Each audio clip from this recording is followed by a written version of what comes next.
Welcome to the Hollywood Outsider, an award-winning weekly entertainment podcast. In this episode, we're going to be discussing Marvel's latest struggles and potential recasting controversy. Reviews of It's a Wonderful Knife and The Marsh King's Daughter, an interview with Carnivale creator and screenwriter Daniel Knauf. It's an elongated interview. I think you guys are going to enjoy that. A lot of fun there. And our topic this week revolves around celebrity deaths. Why do they impact us so much? Why do they hurt us? Let's get on with the show.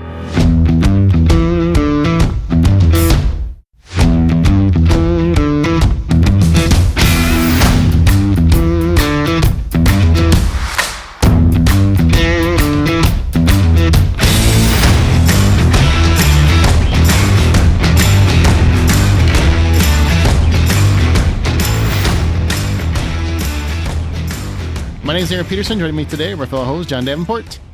Hey, everybody. I just want to let you all know that that's not some sort of editing trick Aaron just did. He really was talking that fast. Okay. Amanda Sink. Hello. And Troy Heinritz. I don't know what I heard because I listened to it twice as fast. So it just sounded like... Blah, blah, blah, blah. Yeah, you do listen. You listen to this podcast, every podcast at 2 times speed, right? Well, it's because you train your brain. After you listen to somebody for a long period of time, you can gradually ramp it up over 10 years. Do you ever think that's why you're always interrupting people, because you think they're done when they're still talking at a normal speed? Yeah, I already heard the end of their sentence before they finished it. So yeah, that's totally why I jump in. I'm just saying it could be a problem. Well, hey, what's going on, guys? We weren't here last week, technically. Anyone do anything fun or exciting? I met up with Amanda in Colorado. We went to the Stanley Hotel, so that's worth mentioning. For Halloween, that's cool. Did you have a drink? Did I have a drink? Yeah, at the bar. Yeah, I didn't see any dead children or anything. Did you survive the maze? Yeah, the maze, they reinvent the maze. It's really like shrubs that I could jump over. But Yeah, I was like, what is this, a maze for ants? it's a pretty easy maze. God bless them. I don't want to get stuck out there like, Scatman Crothers or whatever. But it's a very cool hotel if you've never been. It's the inspiration for The Shining, which means not where they actually film the movie The Shining, but they did film the TV series there. Oh, that's a fun fact. Mm-hmm. Yeah, that's pretty cool. I didn't do anything interesting at all. I was actually really upset that there was not even any trick-or-treaters where I live. Apparently, there's the whole trunk-or-treat movement really ruined trick-or-treating for some people. What do you mean? I was thinking about that too, because there's a lot of people who are saying like they'll take their kids and do trunk or treat and those events like over the weekend, and then on Halloween they're not trick-or-treating door to door. But in some ways I can understand why. Like at least then it's like safer because you know who's there. And also you can guarantee that like every place is going to have candy, so it's kind of quicker usually. So that way you're not having to like walk outside in the snow or something. I had a conversation with a friend of mine who's got like a 3-year-old. And I said, did you go check the candy when it's done? He goes, no, because nothing like that's happened since 1982. So there's really no need to constantly still check the candy. It's fine. Go take it and get x-rayed? Yeah. The old days where you got to do it. Otherwise there may be a razor blade inside. Yeah. I live in an older neighborhood, so a lot of the people here are, I would say, elder statesmen, I guess you can call them. In my conversations with them, they were all really kind of disappointed that nobody rang their doorbells or they got to see any sort of kids do anything, because that's something they look forward to. I would have went to each one of their houses and said, I'll take that for you. You don't need it. I was one of those people. I was a little sad. There weren't that many. I mean, I had more than some people do, but... And it was also really weird for my neighborhood. My neighborhood, there's not like a set time. It's just whenever people feel like starting to whenever people feel like stopping. That's the way it's supposed to be. I know, but I haven't had that since I was a kid. Well, like, it's they because put rules when you were on a it kid, you everywhere. could have gotten shot. Well, now we're into Christmas music. So I was at the store today and I heard literal Christmas music from the time I entered to the time I left. And I just don't understand because it's still pretty early November. I mean, can't we just put the Hanukkah song on or Thanksgiving song on like Adam Sandler? Can we just play that in rotation or something rather than Mariah Carey? I mean, it fit because I went as Jim Cantori from the Weather Channel for Halloween because we had a snow blizzard. Literally, as everybody was trick-or-treating. Straight line winds, 2 inches. Did you go back to Halloween when I was trying to move past it? Yeah, he I never totally got- did. Jesus goddamn Christ. I never got to say what I did. Right. Okay. Everybody else is worrying about everybody. It's fine. Just go ahead. I didn't talk about, I was Malibu Ken. Suck it. I didn't talk about me either. I was trying to combine the two together. All right. I know, but we're 2 weeks past Halloween. Look, we're in Thanksgiving time, not Christmas time. That's all I'm saying is I just don't want to hear Christmas music yet. There needs to be some middle music. We go from creepy to something to Christmas. I can't have the Christmas right now.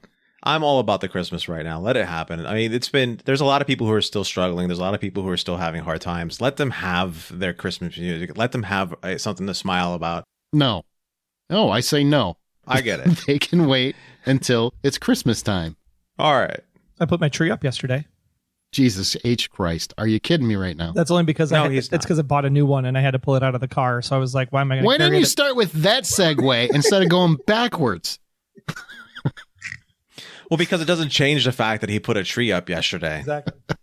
Jesus. Because I'm lazy because I didn't want to carry it up to the attic and then pull it out in 2 weeks. So I just set it up now. Honestly, that makes sense. It is that's good. That's good boy math. That's called 2X Christmas. Jesus.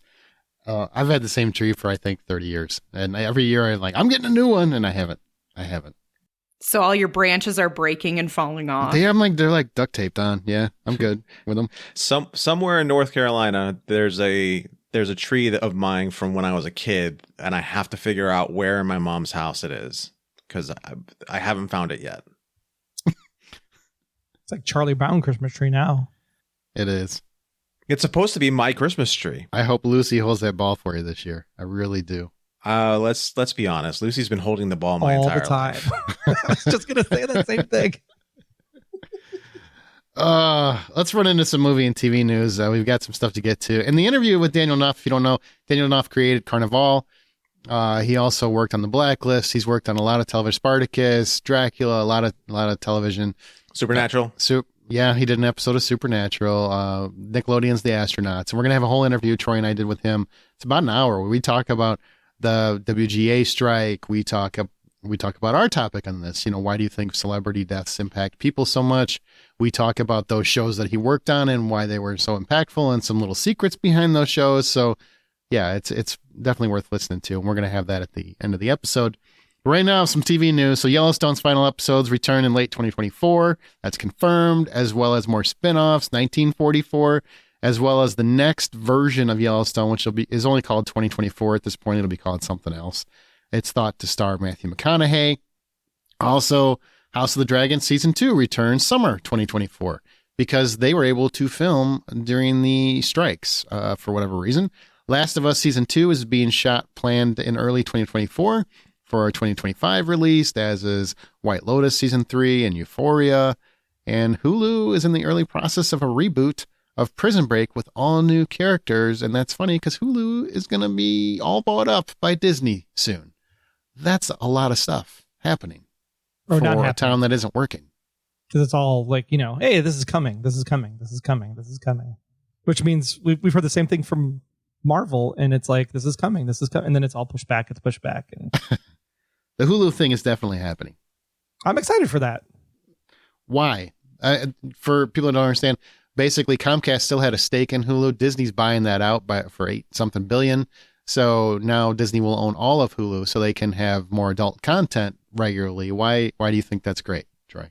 Well, I think it's great that it's just owned by one person. So that way you don't have this like weird sharing of information, and Comcast can just focus on its own thing and Disney can focus on its bundle that it's been pushing in my Facebook ads every single day since they raised the prices.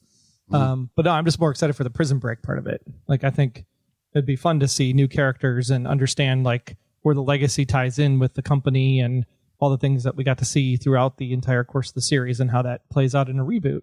And if the first season does well, it's going to be great. If it's going to be like 24, then it's going to suck, right? I bet you they're going to ignore all that stuff. All of it. If they do, then it's going to suck, right? They have to tie it into the mythology or it's not No, going they to work. don't. No. Yeah, they don't have The to. 20 don't need to do the that. 24 reboot was a flop. That was different, though. They were trying to be in the same world. If they did like just a Prison Break, why do we need to be tied into all of the stuff that weighed down the previous show? Because that was stuff that weighed the show down. It's LJ, and LJ is now in jail because he can't do anything right. I wouldn't watch that. I would not. There are already people saying, well, it's got to have teabag in it. I'm like, no, then it's the same show.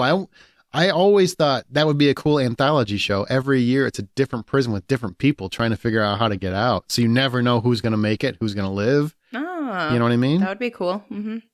And then in like season that. 10, they all meet up because it's like, Mad World or something. And they're chasing for... They just have like a meetup spot, like at Starbucks or something. Oh, that would be cool. Prison Break, the final rat race. HBO has been found to be ordering employees to create secret profiles online to essentially retaliate against poor reviews of their shows. HBO and Max CEO Casey Bloys, well, I'm going to call Blow It Out Your Ass Bloys, apologized to TV critics for this. Yeah, you can kiss my sweet ass, man. I think that is just pathetic. Absolutely pathetic. I mean, isn't that the same thing we It's- always do? Sorry. Go ahead. Just say it. Just say it, and then I'll say mine. Can't help himself. I was looking at the format. I didn't see Amanda's name was tied there. Sorry. It's okay. Just say it. Go. No, I'm leaving all this in. Everybody can enjoy this. I didn't have the screen up. I'm sorry. Okay. Just go. I gotta wait for John. I'm just, it just. Oh, it's so cute when John's happy and laughing. I love it. He couldn't help himself at all. Well, motherfucker doesn't have a name on the first one, and then he's got a name on the Stop. second one. Like, He's got no stop buttons.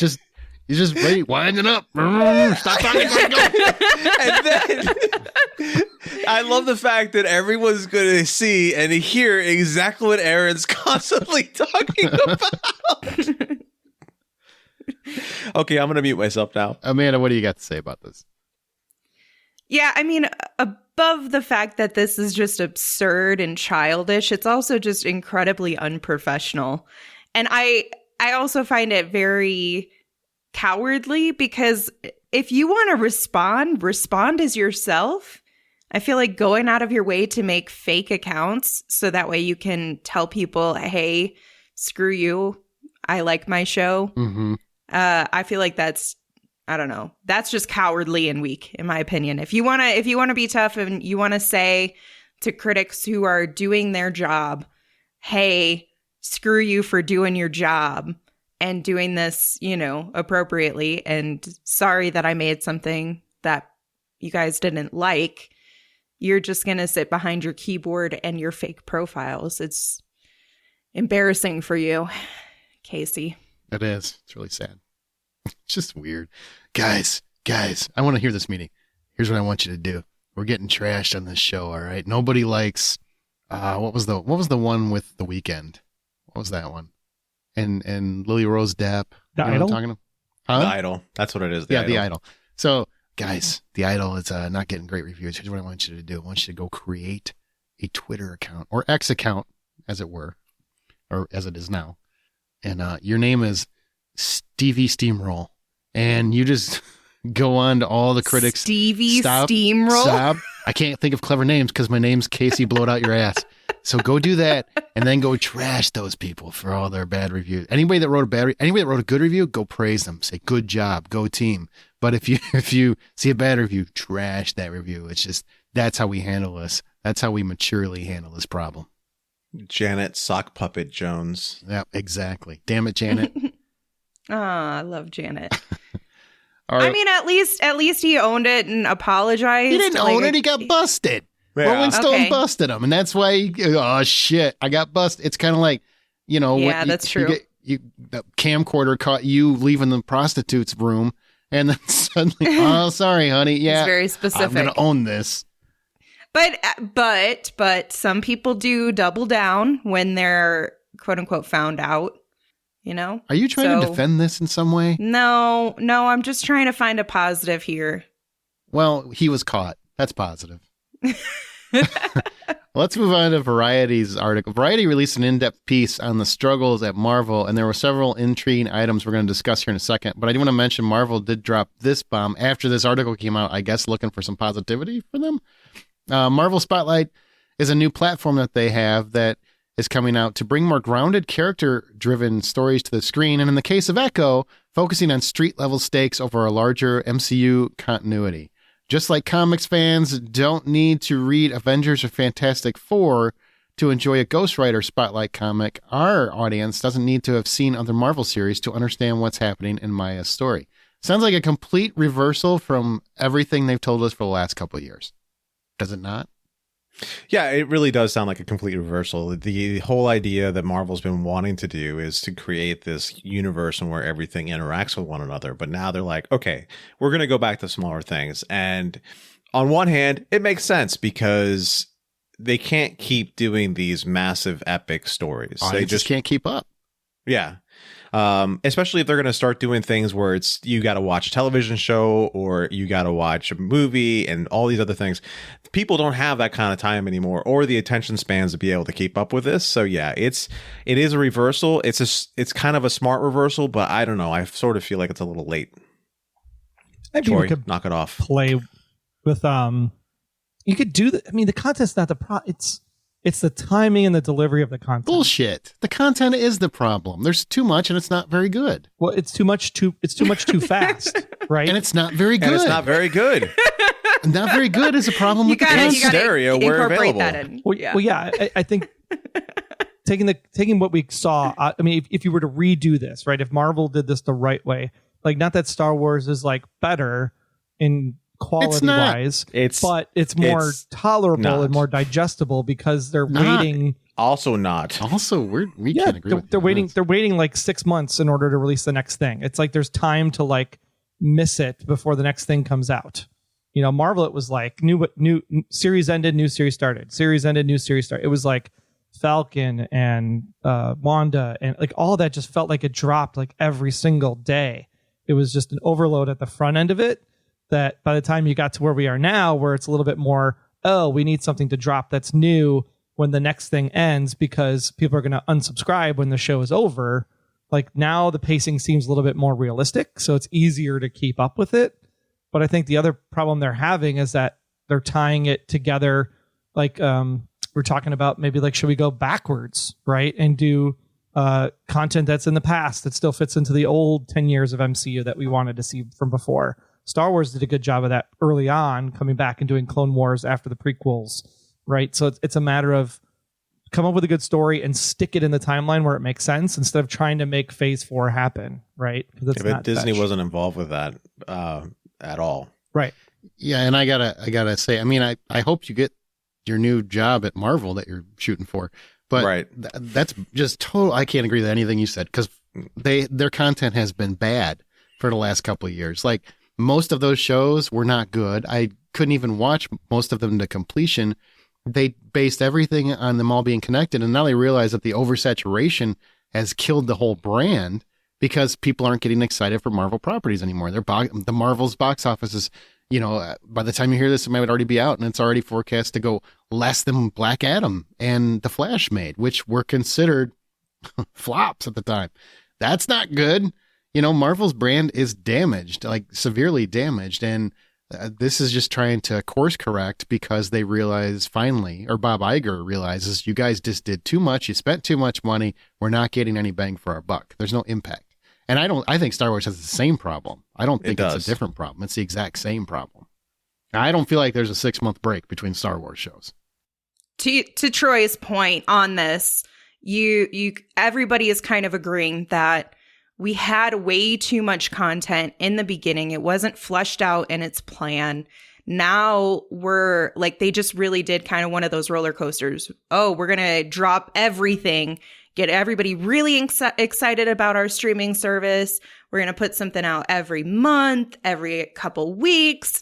Some of it's going to be good. Most of it's going to be good. And then all of a sudden you start to go down on the decline where there's less saturation and they did overcorrect. Mm-hmm. But also, to your point, Aaron, the shows lost a lot of their interest from viewers. They tried using a lot of newer properties that hadn't had like an establishment or a foundation built for them well enough to get people interested. And then on top of that, they're also not good shows. Like they didn't create them very well. And the most disappointing thing in all of this for me is that up until phase 4, it felt like Marvel had a plan, even when they didn't have a plan. Everything connected so well in the movies. You know what I mean? Like everything was so well connected. And even when they did do something that was like, oh, we didn't expect that, or that wasn't on the docket, it made sense. Now we're in a place where it's like, that feels messy and disjointed and very, I don't want to compare it to its competitor, but very DC, where it's very disjointed and it doesn't feel like there's a seamless vision and that there's a good direction at the helm of it. Zack Snyder is smiling just hearing you say that. Oh, you're welcome, Zach. The problem with DC was that it decided it needed to compete with Disney and Marvel as opposed to doing its own thing. And because people with the loudest voice, although the smallest amount of people, were the ones who were saying that it's bad because it's not Marvel, which is a terrible reason to course correct. Not a point that needs to be brought up, with the exception of Marvel is now competing with Marvel and doesn't know how to course correct from competing with Marvel. And they are now completely lost ever since they've put a beautiful bow on a beautiful story with Endgame. They're like, okay, what's next? And Aaron, what is next? All right, well, let's start. We're going to break these down. Please stay on topic, kids. We're going to start with Marvel still looking at the Kang angle, right? Meaning, do they recast Kang? This is from that Variety article. Due to Jonathan Majors' ongoing legal issues. And it should be noted, his former agent, CAA, dropped him before the domestic abuse allegations due to his treatment of their staff. So there is a little bit of a pattern here. Or do they reshape their upcoming films and center on a new villain, such as Dr. Doom? So I guess the question being, because they don't have this answer yet, John, Mr. Comic book guy, do they recast? Do they change villains? What do we want here? I don't like Kang as a villain because to me he's just uninteresting. Is he easy to recast? Oh yeah, Marvel's already figured out how to completely recast him. Look how many different Lokis there are, so they can go ahead and recast him to somebody completely different, and it's going to be okay.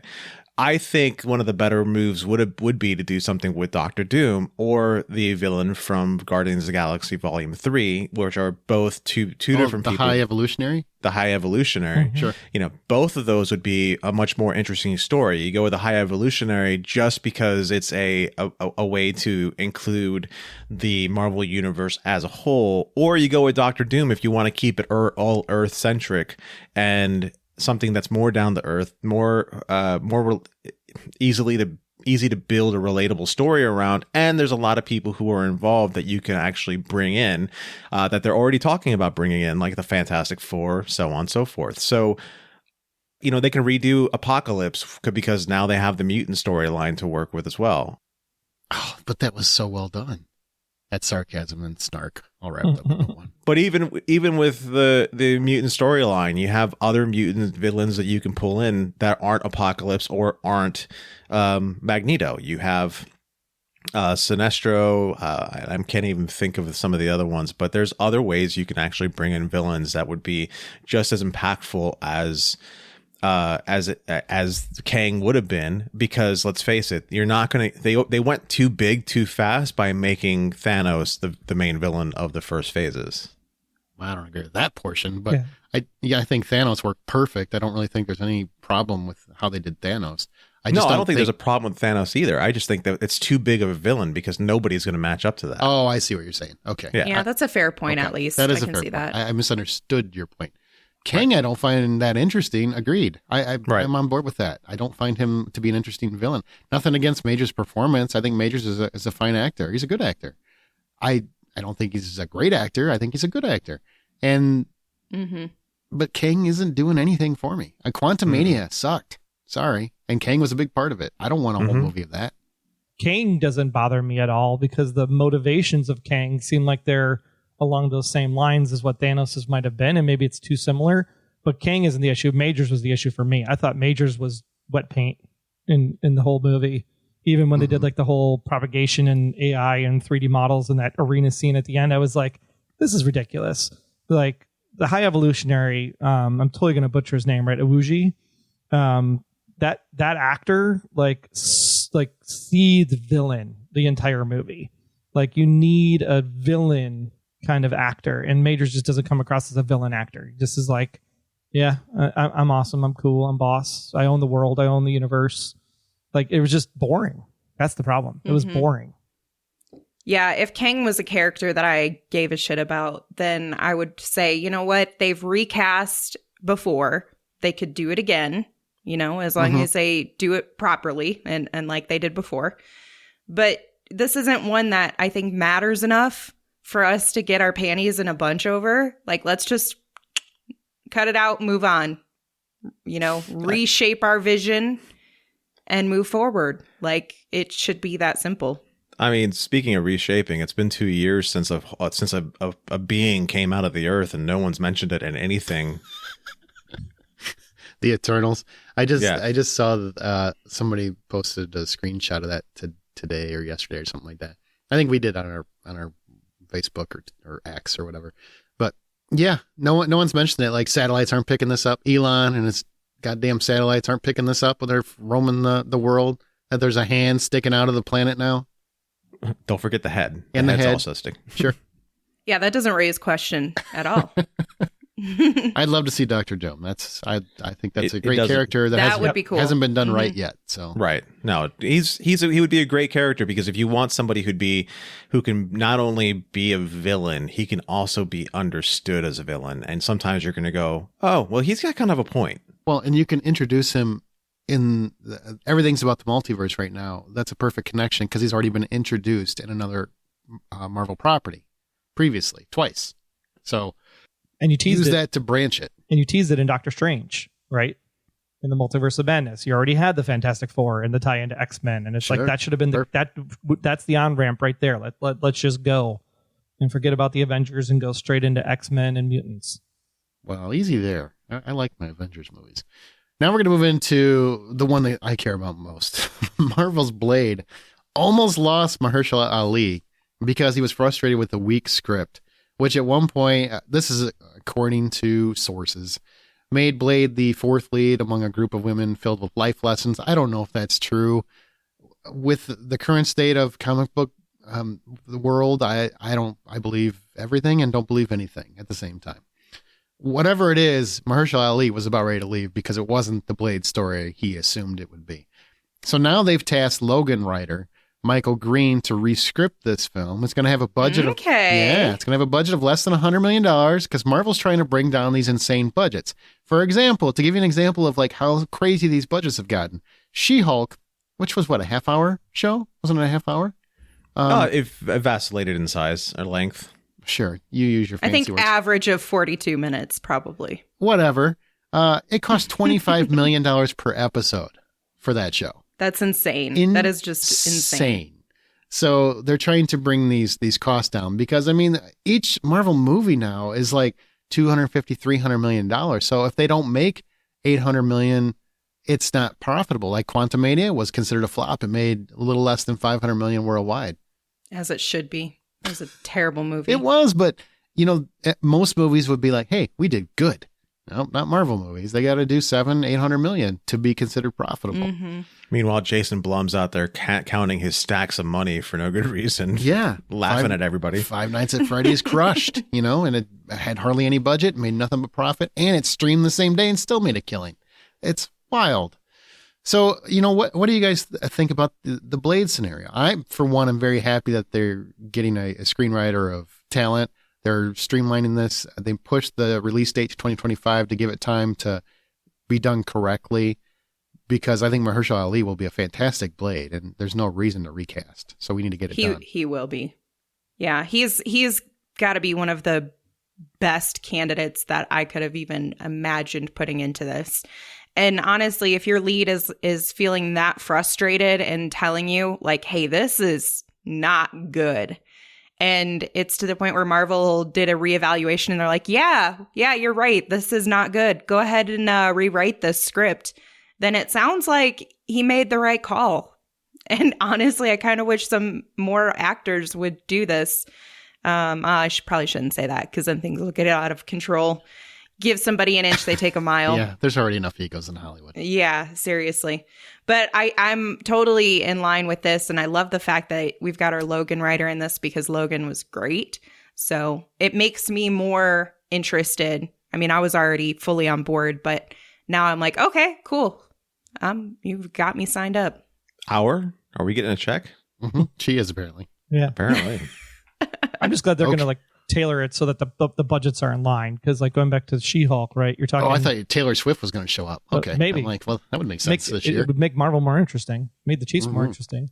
Shake it off. She could be Captain Marvel. There is a conspiracy theory about her having a part in one of the upcoming Marvel concepts. Don't spoil it. I don't want to know. Well, better than Brie. Brie's better on the HBO show she's on. Much better. Yeah, She-Hulk, 26 minutes an episode over 9 episodes. That's $225 million on a TV series. You mean the Apple show she's on, right? Yeah, the Apple show. Sorry. I'm sorry. And then I'll go back to my corner. And then, like when John and I were talking about the creator, $80 million to make the creator, the effects are so much better than what She-Hulk's effects were by a light year. So it's like just focus on the story and not worrying about what the shot to shot effects are going to be. Because I feel like it's like they're writing the jokes before they write the story kind of thing. So it's almost like Marvel's writing the effects before they're in the fight scenes before they're writing the content. Like we need to get back to just writing the story. Agree. And it should be noted that Blade director Jan Dimanche has confirmed it's going to be an R-rated movie. So they're going for it. Marvel is opening up the availability of R-rated films into their universe. We've got Deadpool 3. We've got Blade. What else will we get next? I don't know. Let's move on. I'm not against this one as much as I thought I would be. Okay, so there have been internal discussions about creating one more Avengers movie, like pre-Endgame timeline, with the original cast returning. Would you want that? I mean, I would love... I think the world needs more ScarJo Black Widow, personally. I feel like the FloJo just was like misused after the Black Widow movie. Like there should have been more Florence Pugh. So it's just, everybody else, I think it's played out. But at the same time, like you can tell more. This is what I was talking about earlier. You can tell more stories in the past if they fit what's already been there, right? Mm-hmm. As long as you write to the inevitable ending, you can go back and tell really great stories. That's why they did Star Wars prequels. That's why they can do Star Wars Rebels and then do Ahsoka later on. Like you can have that grand plan. It doesn't have to be sequentially going forward. Well, Deadpool's doing that. They're making a movie with Wolverine, but it's going to be before Logan, so it still fits the timeline. Exactly. And I think that's really what we need to focus on is just like, where does it make sense to stick in new content? Like even the Black Widow movie itself was good, but then like take stuff from Black Widow's movie and then you can continue on up until the point of Endgame because you could still build all of that out depending on how much time frame there was between Black Widow and Endgame. I have no problem with this idea. You have to be careful of who you're going to use in these roles again, right? We don't need more Iron Man. Like Iron Man had a great going out party. Like Iron Man shouldn't come back, but you could definitely have like Captain America show up, or you could have something from Wakanda show up, not necessarily Black Panther, but tied into it. Well, it'd be pretty hard for Black Panther. Right, yeah. Well, if you were to go backwards. It's a guy in a suit. They can do AI for his voice, which would be a problem. But I'm kind of on either side of this in the sense of I don't really need it. I can see how it would benefit it. It also feels like a way to cash in on something that worked now that everything that they've been doing doesn't work anymore. Mm-hmm. And that makes me feel manipulated, and I don't want to deal with that. That's what they've been doing for like a decade. I mean, Endgame was completely manipulating nostalgia all the way across the board. The entire thing was nostalgia and fandom. No Way Home. What do you think that was? It was manipulating. Don't get me wrong. Worked on me. I was a sucker. I'm like, oh, you got me. You got me. And if they did something like this, it would be the same kind of idea. It would be, manipulating our feelings about those characters, bringing it back to like reinfusing our love for that world. That's why I'm not against it, because those movies made me feel something. These newer movies don't make me feel anything. I feel dead inside when I watch them. Well, the fear are those our characters? Is this a multiverse play where we're seeing different versions of these characters in a different multiverse? Mm-hmm. I don't want that. I want. You'd be able to tell, though. I'm so tired of the multiverse. Shut up. But that's where they are done. right now. This is done the with the multiverse era. multiverse. I know, and it sucks. It sucks. It sucks. Can we agree? It's not great. Multiverse sucks. We're all tired. We get the joke, man. It's been hammered to death. Okay, visual effects. You were talking about visual effects, Troy. John, you are an artist, so I'm curious, like, where you stand on this. So visual effects artists have been so burned out. This is the last thing that was in that Marvel piece, that they unanimously voted to unionize to protect themselves from Marvel's excessive practices. So what was happening was they were getting so down to the wire. These special effects artists were working so hard, so quick, so fast that they're just basically churning out product and they never get a break. And it's just not fair to them. So they unanimously voted to unionize. What do you say to this, John? Do you think I say good for them, because I was looking over a bunch of different articles in history on what happened with different VFX artists. And for a little while there, you might have noticed there were a couple of your friends who might have put up as far as their avatars on different social media platforms that they had just a green screen essentially as their avatar. And that was them speaking out for visual effects artists or people in the visual effects industry. There's a multi-layered reason as to why this is important. One, and I think this is actually more important than the rest of it, but with the rise of AI, there needs to be an organization fighting against making AI that something that's copyrightable. Because once you're able to make it copyrightable, then you can actually sell AI, and then you officially put artists out of business by being able to do something like that. The other part of it is that, yes, you'll have an organization fighting for people to be able to have lives and have a good working wages and not to be treated poorly for trying to protect themselves or protect their own health for working a lot of movies. I give Seth Rogen some crap on this one because, well, I give him crap on a lot of stuff, let's face it. But I give him crap on this one because back a few years ago when he was making Sausage Party, there was a whole series of stories that came out that VFX artists that were working on that movie, not only were they working 24-hour shifts, but if they weren't willing to work 24-hour shifts, they would then get fired. Not necessarily Seth Rogen's fault. It's more of the visual effects company's fault for doing this, but it is a problem. Everyone treats artists as if they should feel fortunate for having the jobs that they have, and it's not something that we should feel fortunate for, because you can't grind us down to the stone because we are lucky to be able to draw and paint for you guys. So there's that. I just lost my other last and final thought on this. It's okay to take a break from thinking. Yeah. I mean, if you're not getting the results that you need by talking to your employer, then I'm all for doing what you need to do to protect yourself. And so good for them. Obviously, the conditions had to have been pretty substantial for them to have a unanimous vote. And I think we've kind of heard about these stories over the years of how exhausted and burned out, and with the constant changes and different direction and shorter deadlines and how quick they're trying to churn stuff out and how many properties they're working on. Like it was only a matter of time until this happened.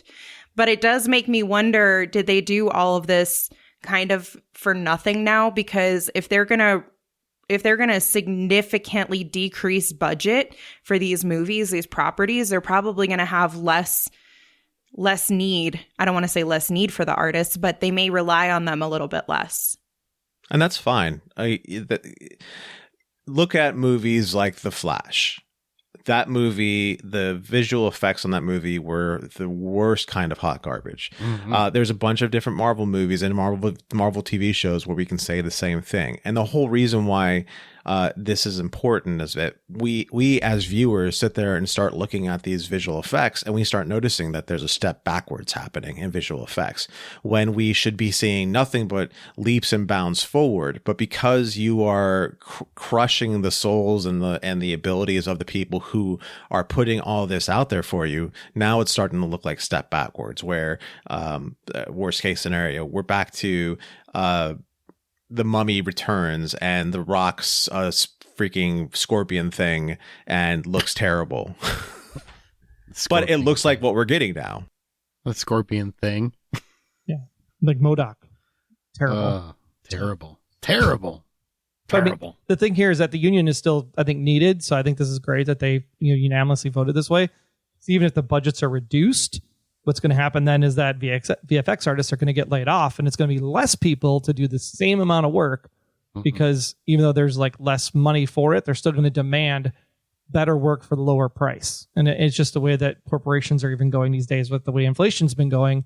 So really, it's kind of how all people are getting squeezed, and especially going to happen to the VFX people. Well, you know what? There are some effects that are done by the actors themselves. And the main one in the world that does that is Tom Cruise. So I'm going to segue by telling you to bring home Mission Impossible Dead Reckoning Part 1 with Mr. Tom Cruise. It's on 4K UHD disc and digital right now. Tom Cruise stars in the film critics are calling the biggest and best action movie of the year. We concur. Fantastic film. Fantastic film. And you can buy Mission Impossible Dead Reckoning Part 1 on 4K UHD disc and digital today. You can go behind the scenes with a bunch of incredible bonus content. It's available wherever you can buy Blu-ray. And it's rated PG-13 from Paramount Pictures. If you haven't seen it yet, go watch this frickin' movie. It's amazing. Okay, we're going to go into some other movies. Some reviews of films that we've seen. One is It's a Wonderful Knife, which arrives in theaters November 10th, before on demand and eventually Shudder at a later date. Amanda, you and I both saw this. Yeah, so after saving her town from a psychotic killer, as we all do, Winnie's life is less than wonderful. When she wishes she'd never been born, she finds herself in a nightmare parallel universe where without her, things could be much, much worse. You know, I saw an episode of Buffy that did this. So yeah, true. It's just kind of felt like I was rewatching that. But we've got Joel McHale and Justin Long, and it stars Jane Whittup. Is there anyone that was a particular standout for you? Jane Whittup is the lead. I thought she was a solid lead. Joel McHale stood out for sure because Joel McHale is always good. Catherine Isabel from Ginger Snaps was in this as the wild aunt. She's fun. And I loved seeing that. Yeah, and Jess McLeod as Bernie. She's kind of the co-star as the movie goes. I really enjoy her. She was a wonderful talent. But overall, nobody really popped and said it makes the movie fantastic cast-wise. What about you?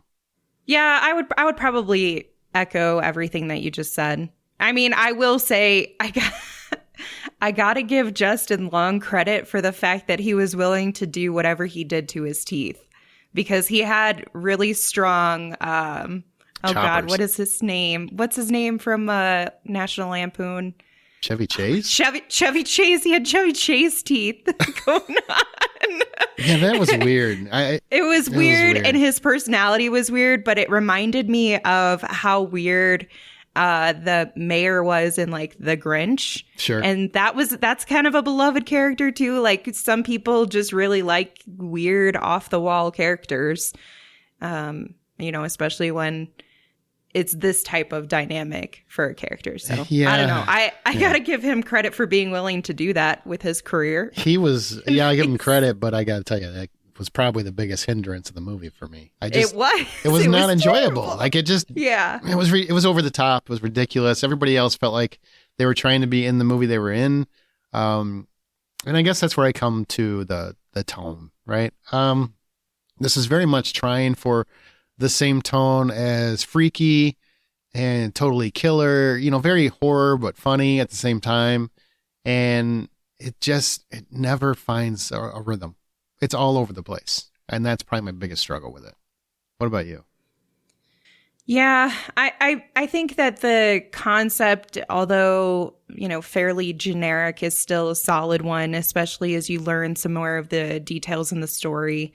I will say, regardless of the movie, if there is one thing that will get me to watch something, it's a really clever title. Mm-hmm. And I think the title is phenomenal. That's a great title. Yeah. It is really, really good.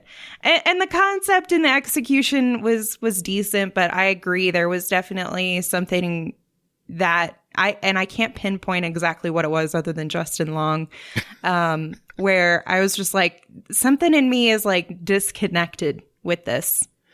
Here's the thing. Michael Kennedy wrote this, right? And he wrote Freaky. Same guy wrote both movies.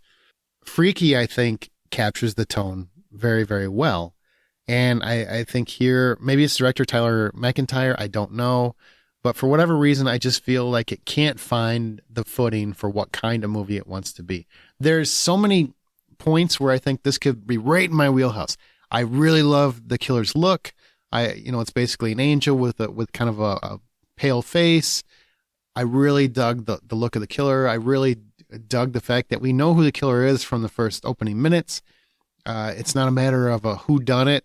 It's more of a matter of what happens because he done it, if he gets away with it, kind of thing. And that part was fascinating to me. It's just, for whatever reason, it just can't find a steady rhythm and a steady tone for me to latch onto and have a wild time. There's lots of stuff I enjoyed, lots of stuff I had fun with. The kills are pretty fun. And again, I really dug the killer's look. But overall, it's just kind of all over the place, it felt like to me.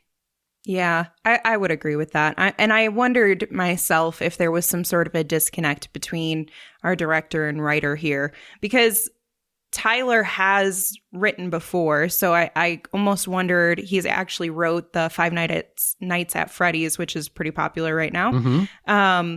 So I wonder if it was his script and his direction tied together, if this would have been executed differently, or if Michael Kennedy, would have been the writer and director, that type of thing, because it did feel like there was some level of disjointness, or where there was like a disconnect between what the movie wanted to be and its continual tonal shifts. I think he just did the story for Five Nights at Freddy's. I don't think he did the screenplay. He did, yeah. Maybe that's where the switches came in. I don't know, but there's definitely a disconnect. And based on what I saw with Freaky, I gotta imagine it's got to be the direction, because that script felt perfectly balanced in tone. Like that's a really fun horror comedy. Freaky is. This is an enjoyable enough watch. Like, I didn't dislike it. It just could have been so much more, is the way that I would word it. So if the full price of admission were $10, what are you giving It's a Wonderful Knife? I'm giving it a 10 for title and 5 for actual movie. What about you? I would concur with that. All right. Well, Marsh King's Daughter also came out. Very, very small release. It'll probably be on demand very soon. But, John? So you have Helena, who must confront buried past when her estranged father breaks out of prison. Before she was born, the Marsh King abducted her mother, and she spent her childhood in captivity. Now convinced that he will try to take her daughter away from her, Helena sets out to outmaneuver the man that taught her everything that she knows about surviving in the wilderness. Aaron, this is being described as a psychological thriller with some picturesque backgrounds and marshes in it. What stood out to you when watching this? Well, number one, best performance by Daisy Ridley yet, I would say. For sure. She plays Helena, and she's wonderful. Brooklyn Prince is in this as the younger version of her. She is a wonderful young actress. She's been in a lot of things that people have seen, and especially like the Florida Project. She was in Cocaine Bear. Remember, Dee Dee? So, yeah, she's wonderful as well. But Daisy Ridley is Helena as an adult, and her father is Ben Mendelsohn. He plays Jacob.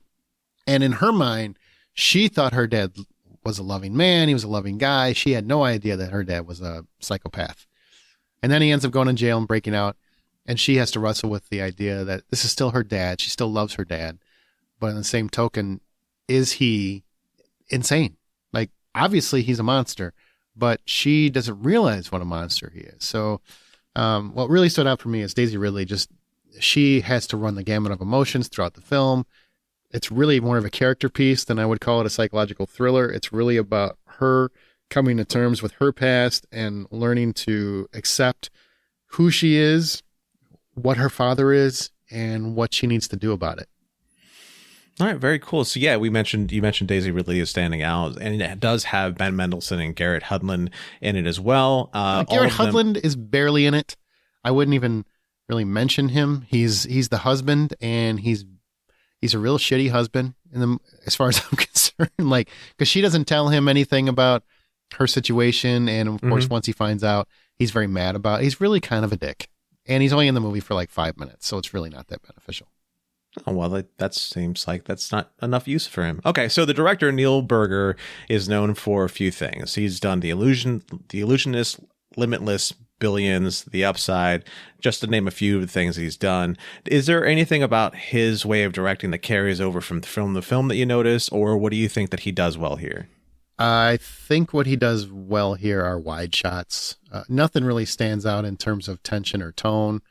It's well shot, and it's well executed, well paced, and everything else. I think it's a slow burn thriller, but some of the cinemascapes and some of the landscapes are they're beautifully shot. So those stand out. But I wouldn't say that there's anything in particular that really wowed me. And if $10 is full price of admission, what would you give The Marsh King's Daughter? I give it $7. Very cool. Yeah, I All definitely right. recommend it.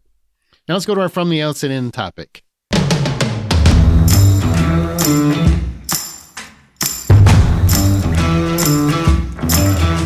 All right. Well, in the last couple of weeks, we've lost several celebrities, such as Richard Mall and, of course, Matthew Perry. And could it be any sadder? So what we're going to talk about is how deaths can affect fans, because the world seems to have lost their minds over Matthew Perry in particular, almost as if they lost a member of their family. So I don't want to have an open discussion. Like, why do we seem to really struggle with celebrity deaths, Amanda? We obviously connect to them in some way. You know, those people, maybe they were part of our childhood and were part of every movie that we saw growing up, or they played a role that changed our life and that we clutched on to. There's some sort of emotional connection that we have to these people, usually because of the characters they play or the music they write and perform, or whatever it may be. So I think that's where it comes from, is just that. I mean, I've had that connection even with like the fake characters where I'm like, you get me. You get me. And then that person who's tied to that role is now synonymous with the character, right? And so you've had that connection with a character? I totally have. Yeah. Where I'm like devastated when they die. Absolutely. I watched 19 seasons of Grey's Anatomy. Come on. That's happened to me reading a book. Yeah. So, It's that connection that you can develop. And for others, sometimes it's just because that person was kind of like a role model for them because they were so cool growing up, or they did the things that you want to do, or whatever it may be. So you have some attachment to them, and that's where it comes from. I don't agree with the Grey's Anatomy angle. I mean, I've watched the same amount as you have. I haven't been really connected to them, but A Million Little Things. 007? True. Okay, True. That's what I thought. Thought. Mm-hmm. But yeah, A Million Little Things, I was definitely like, oh my God, you get that character feel. But, you know, celebrity deaths for me, it's interesting because, like, I remember the fun times of, like, Friends or other properties that have been on for a long period of time. And it's like, oh, that's kind of sad that person's gone, you know, but it doesn't, like, I'm not losing sleep over it, I guess. Maybe I'm heartless, but I've also had a weird thing. You can ask my wife this.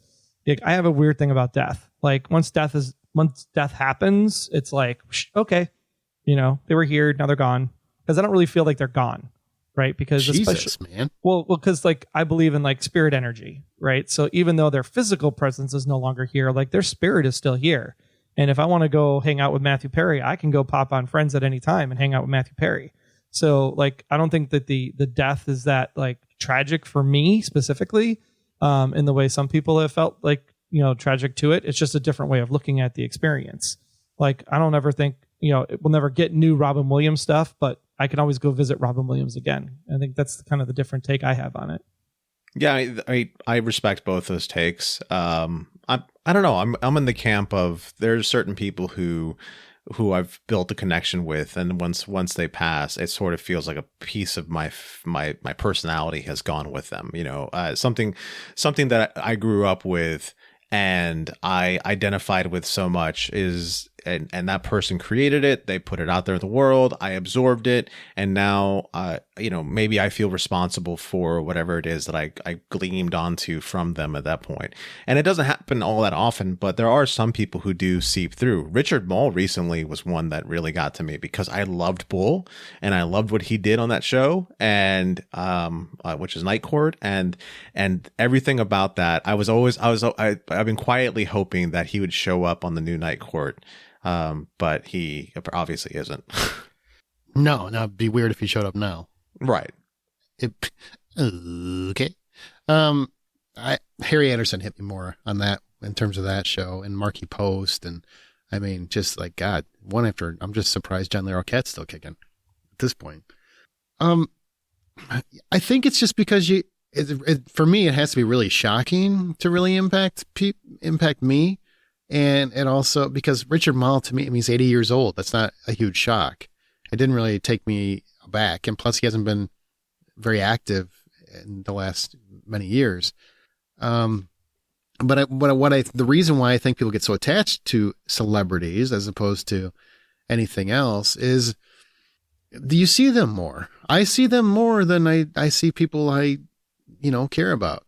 I watch Kurt Russell far more than I see many of my extended family. Clint Eastwood, I feel like I've spent more hours with him than I have most of my uncles. Harrison Ford, same thing. I mean, There's just so many of them that I just spent so much time with. The ones that really hit me the most, though, are the unexpected ones. John Ritter, you wouldn't think that would really just knock somebody on their ass, but that one just knocked me on my ass because he was a guy that I admired and loved, and he's going to be here forever. He's kind of like everybody's dad, kind of thing. And then he was just gone. Heath Ledger, he was just coming up. River Phoenix, oh my God, I remember that one really punched me in the stomach because I'm like, River Phoenix, he's so young, and that's just showing that no matter how much money you have and how pretty you are and how much fame you have, like you can't beat death. You can't cheat death. Chris Farley. Chris Farley didn't surprise me as much. He didn't exactly have the healthiest lifestyle. There's something about spending week in, week out, or tons of hours watching someone that they become like family to you. They become like people to you. Sometimes a little unhealthily. I feel like sometimes, you hear people like they just destroyed over a celebrity's death. And I'm like, whoa, easy. This is where I lean more toward Troy. I'm like, destroy is a little strong. You shouldn't be inconsolable over a celebrity. I don't think so. But other people have a stronger connection because some people, like there's a lot of people that are lonely or that don't have many people in their lives. Maybe they've had tragedies. Maybe they've had struggles. And so the joy that they get comes from that television or comes from that movie screen. And those people bring them joy. So to them, they are just like their mom, their sister, their brother. They bring them comfort.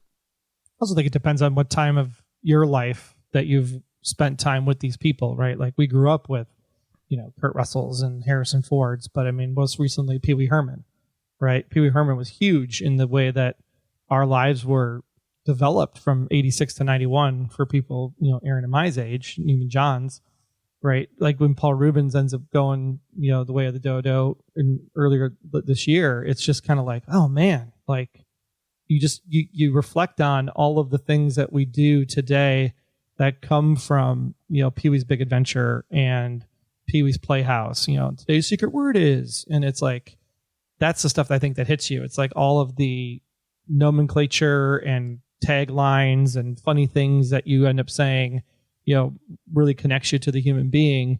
It's those things that you get that kind of like sadness and nostalgia for versus just, the fact that the person themselves is gone. Well, sometimes it's the person. I mean, look at all the musicians, and people are just like destroyed when a musician that they're used to hearing their voice all the time, they listen to for years, and they OD or something like that, or they die young, or they whatever, that hits them just the same way. I mean, I think that people just become close to entertainment.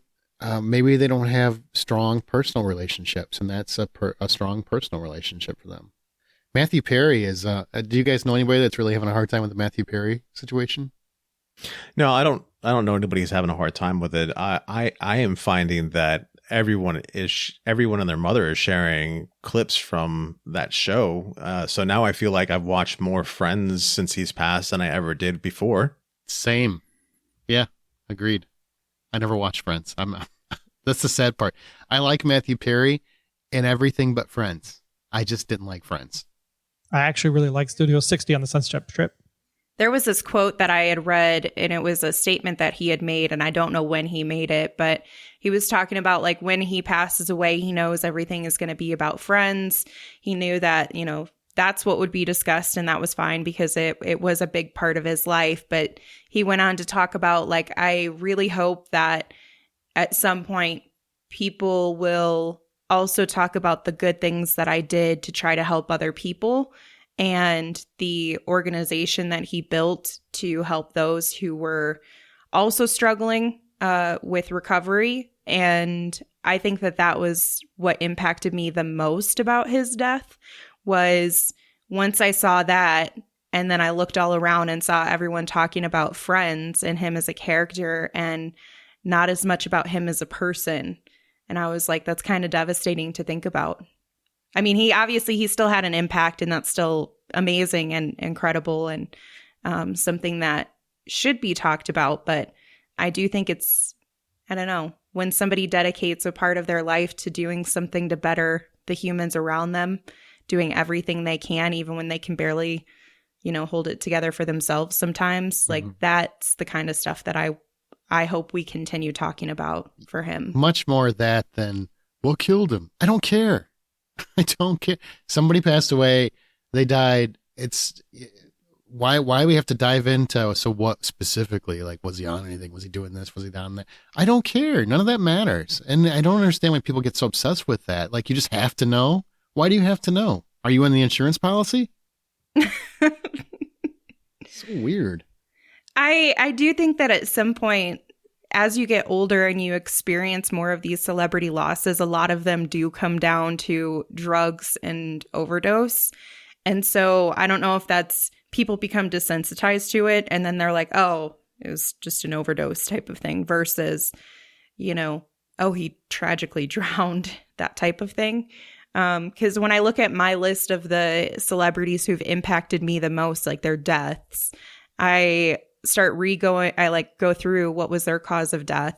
How did they die? You know, because if it's old age, it's sad, but it's not going to destroy me. Like Betty White was really, really sad that that Earth lost that human being, because she was such a joy and ray of sunshine and funny and all of that she did for everyone. But most like, at least she lived like a really good long life. But when it comes to people who you had hoped wouldn't succumb to that disease of drugs or alcohol addiction, it's like, that's really devastating. That makes it harder for me sometimes. The one that hits me the most like that is Robin Williams, not because he succumbed to a different kind of disease, and that one just hurts me because he was always such a source of joy and insight in my life that I really appreciated having him around and seeing him out there in the world. But then to see how he went out and how we lost him was just heartbreaking to me. It just shined a light on how much pain he had to be living with, emotionally, physically, all of that, just to make that a choice. Yeah, the suicide is definitely the toughest. Yeah, similar to Steven, Twitch boss, right? Anybody that was a So You Think You Can Dance fan just knew how much Twitch was like the smile, the light, the popping and locking. He was the heart of the show. And then when he hooks up with Allison and then end up getting married and then having kids, and it's like, oh, this is like a So You Think You Can Dance, like beautiful thing, right? This show's going to live forever. Yeah. And then he gets the gig working on the TV shows and the TV show circuit. And it's like, this guy's got it made. And then all of a sudden you find out he's just got crippling high anxiety depression, which caused him to commit suicide. And you just have to wonder how much depression doesn't get talked about enough in this situation. That one hurt me too. That one surprised me how much of a punch to the gut it was, because here we had this guy who, granted, he didn't make it to superstardom or anything else like that. I don't even know who he is. I have no idea who you guys are talking about. He was one of the The reality show? Guys on on Ellen is one of the main shows he did. Yeah. So he'd be like their DJ, and he was very incorporated into the show as the years went on and became a really good friend of Ellen. So you got to see him pretty much interact on every episode. Right. And the thing that's funny is that he wasn't even a real DJ for the show. He was just acting like a DJ for the show because that's what they needed.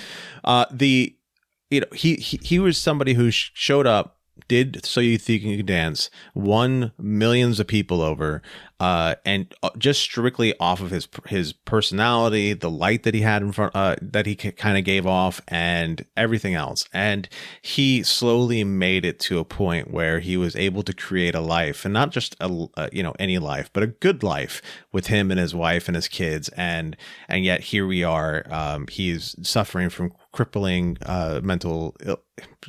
I don't know if illness is the right word for it, but just it's depression. It is what it is. Mm-hmm. And that was his only way out. That one hurt me. It just hurt me because of like how much he had accomplished and what he could accomplish if he just kept pushing. But yet he couldn't do that because of that. That one hurt me. And it feels like so often the ones who are the light in other people's lives have so much darkness in theirs, and it doesn't always show. Like you look at him and you look at Robin Williams and you're like, wow, I would have never expected. I mean, that's pretty much what you heard for, years, I think, after Robin Williams, is I wouldn't have expected it. Because you look at him and you look at what he was able to do for others and bringing them joy and happiness.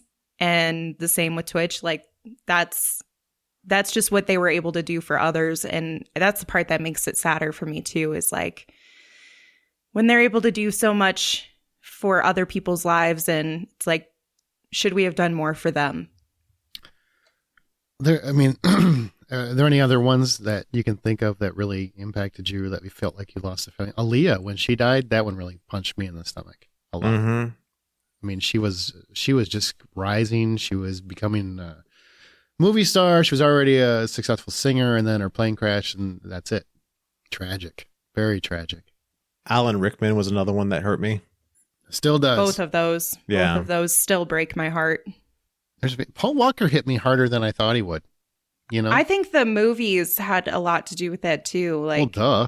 The That's how I time. know Well, him. I mean, like the timing though, because like we were building up to like that's when it was starting to become regular that like I was going to see him every year. I was going to see him every year, and he was growing on me. Yeah. I'm like, you know what? He is kind of the lifeblood of this series. You really find out how much after he's gone. Yeah, that's sad. I didn't know I needed a guy running around going, "Hey, brah," but I do. The way that I sobbed in the movie theater when they did his send off. Oh, and that song. Yeah. Never fails to get you. But they brought him back as an angel, so it's all good. Mm. Leonard Nimoy is the one that really was like, you grew up watching Star Trek, and just, especially for me, right, Aaron and everybody here knows I'm a robot, so I'm very much Vulcan in a lot of my upbringing. I can't wait to meet him in the 2060s. But the thing that Leonard Nimoy, he was just a consummate actor and professional. And so when you get to watch him in his last years on Fringe, and just like, wow, like I'm watching Leonard Nimoy do like the beginning of his career and the end of his career, and then have him go as Fringe is wrapping up. It's just, that one was hard. Yeah. Speaking of Fringe, Chadwick Boseman is another one that shocked me. It's way too early for that young man. I admired the hell out of him when I found out Absolutely. how he died. Like, just what strength, what absolute strength he had. Yeah, there's people have gone through, of course they have, and they've looked at interviews, and they looked at scenes with all the cast up on the screen, and they've watched him kind of like sit down and just close his eyes, and you've got other cast members from the movies watching him to make sure he's okay, and he's just closing his eyes, just try to get himself through whatever it is that he's got to do for the movie. And he was incredible. Just such a powerful person to be able to continue to stand up and do that with everything that he was living through in that moment. Just amazing. Heath Ledger is a huge one. Right on the cusp of superstardom. Mm-hmm. You know, people think he wasn't a megastar. He was known, but he wasn't like a box office But he was right at the man. He was would going to hit the height of his career. It makes you wonder, right after. What would he have done? What could he have done? He proved what an actor he was with Brokeback Mountain and other stuff that he'd done. And he's so much more than just a pretty face. And then he drops the Joker and just transforms comic book movies overall. Not just villains, but comic book movies overall.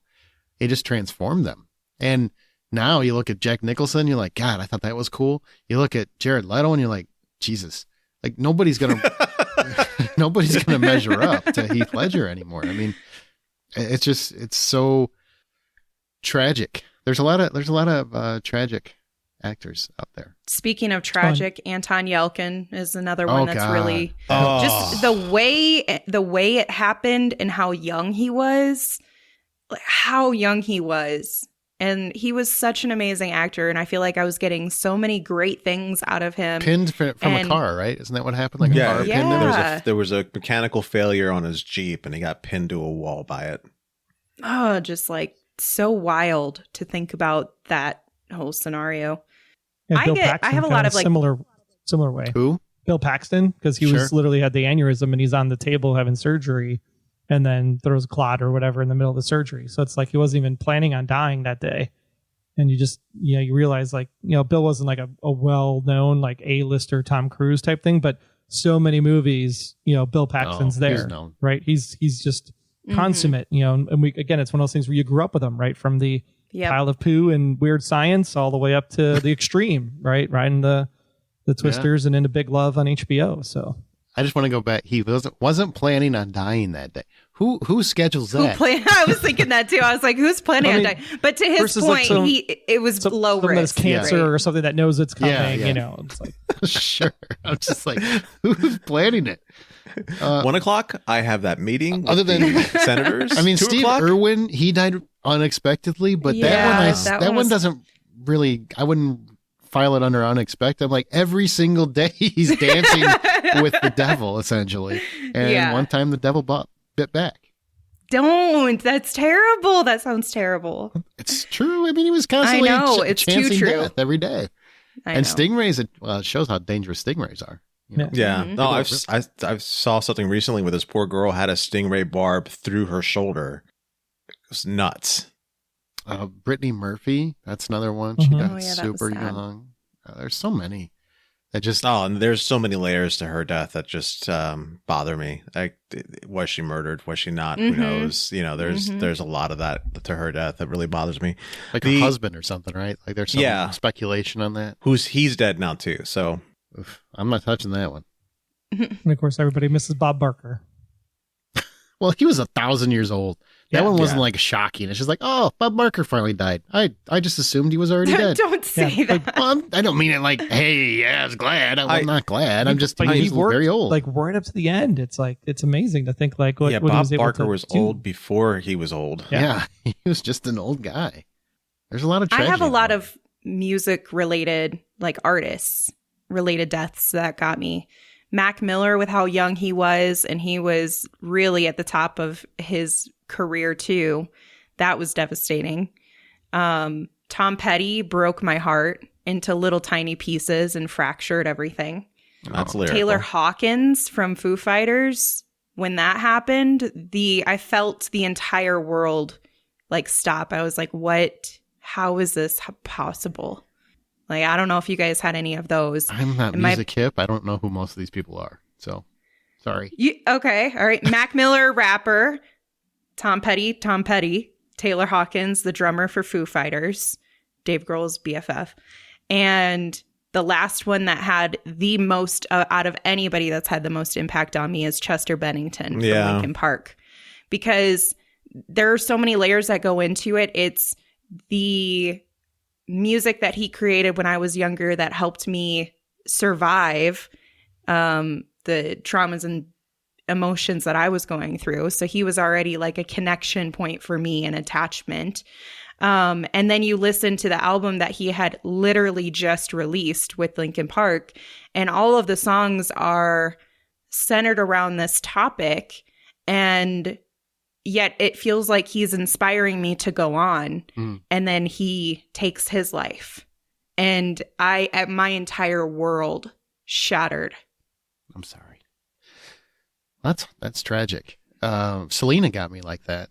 I don't know if you remember Selena, the singer, when she was just horribly murdered when she was right on the rise. I mean, I was starting to get into Spanish music, and then boom, gone. I can't imagine why. Stop. Now, this is before my wife. Thank you.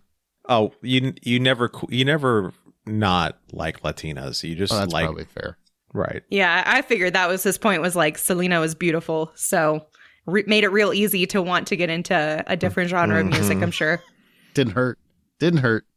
Yeah, I think the only one that was like really impactful like that would have been Steve Jobs. Like when we got news that Steve died, it was kind of like, it's hard to look at someone like Steve where he didn't have a great personal life and he tried to do the best he could.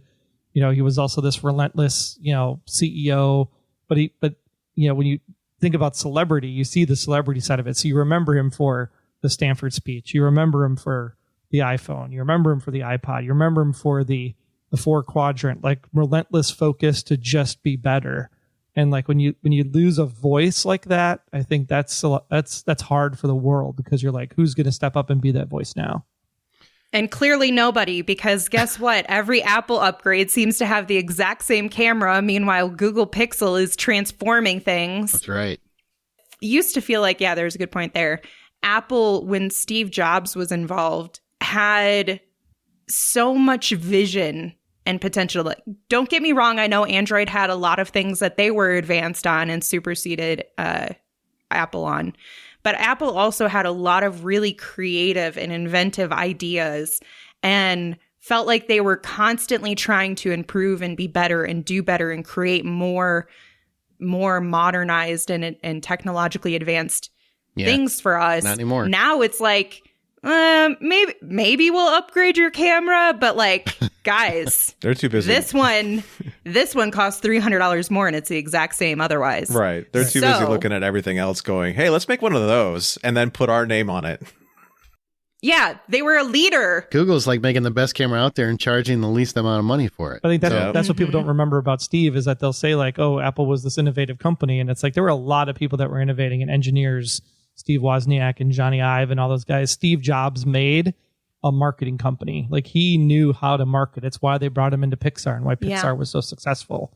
So it's not just the Apple part of Steve. It's the relentless focus on perfection and just being better in everything that we do. I think that's the part that we miss when people die like that. Who's on your list that you're dreading when they pass away? Well, it was going to be Harrison Ford, but now they can just make him look as young as they want. So even if he dies, he'll still be doing Indiana Jones movies in the 2050s. Harrison Ford is the closest one for me, just because there's nobody else at this point that has that sort of hold on me. But Harrison Ford is always kind of like my buddy. He's kind of like that cranky uncle. Yeah, and he's one of the few people from when I was young that are still around that I still see on a regular basis. Maybe Harrison Ford, maybe Mark Hamill. That's about it. I don't know. I don't want to think about it.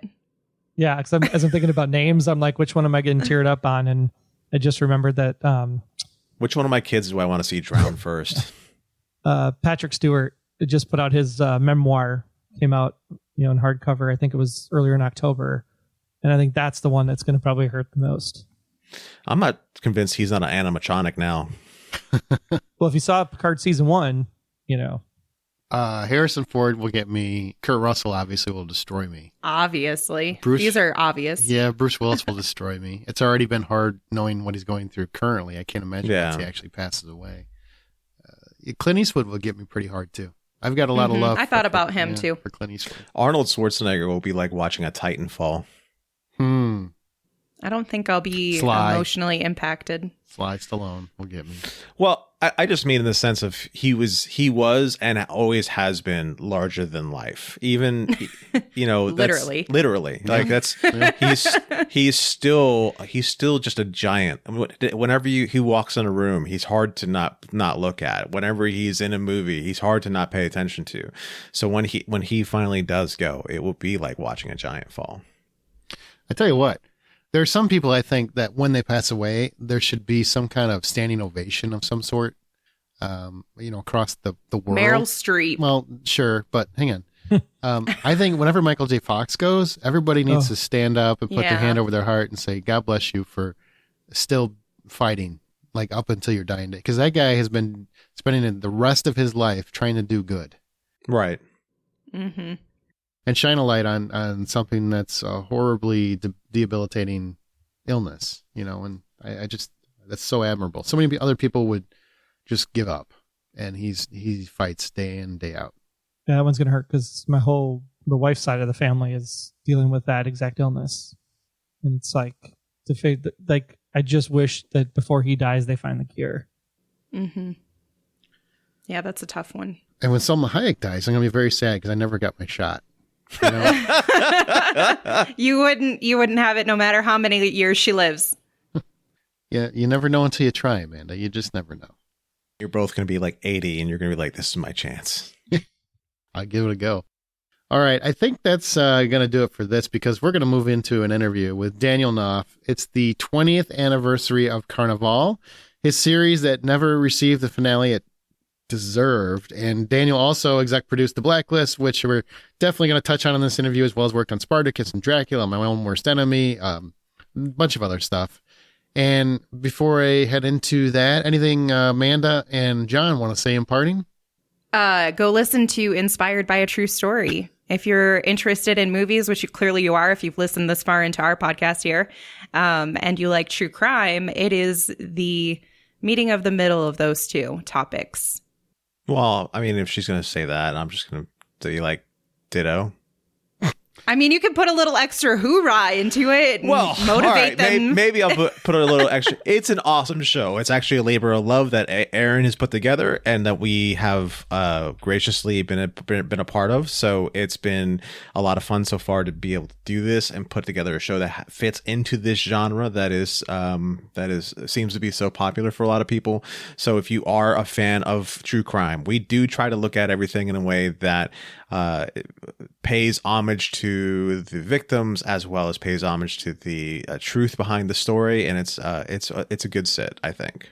Yeah, and if you go back one episode from this episode in your feed, you'll actually get tricked because we didn't have this podcast. We actually had Inspired by a True Story as a treat for all of you for Halloween. So, and it was probably one of the more gruesome ones. So do not eat your candy while you listen to that one because it's pretty bad. I've had friends. The show is good. The crime is bad. The podcast is awesome. The crime is awful. Thank you for the clarification. I've had friends reach out to me and be like, that episode, it's kind of messed up. And I'm like, I know, it did great, right? Yeah, it's pretty dark. All right. Well, now let's go talk to Daniel Knauf. Troy and I talked to Mr. Daniel Knauf because Troy and I have interviewed him before on the Blacklist Exposed podcast. That's the other podcast that we're mentioning when we're talking to Daniel Knauf. So if you want to hear that past interview, it's at the Blacklist Exposed. You can go find it. Blacklist Exposed BLE 30. If you look for that episode, is the Daniel Knauf interview. And he does give clarification on the Blacklist.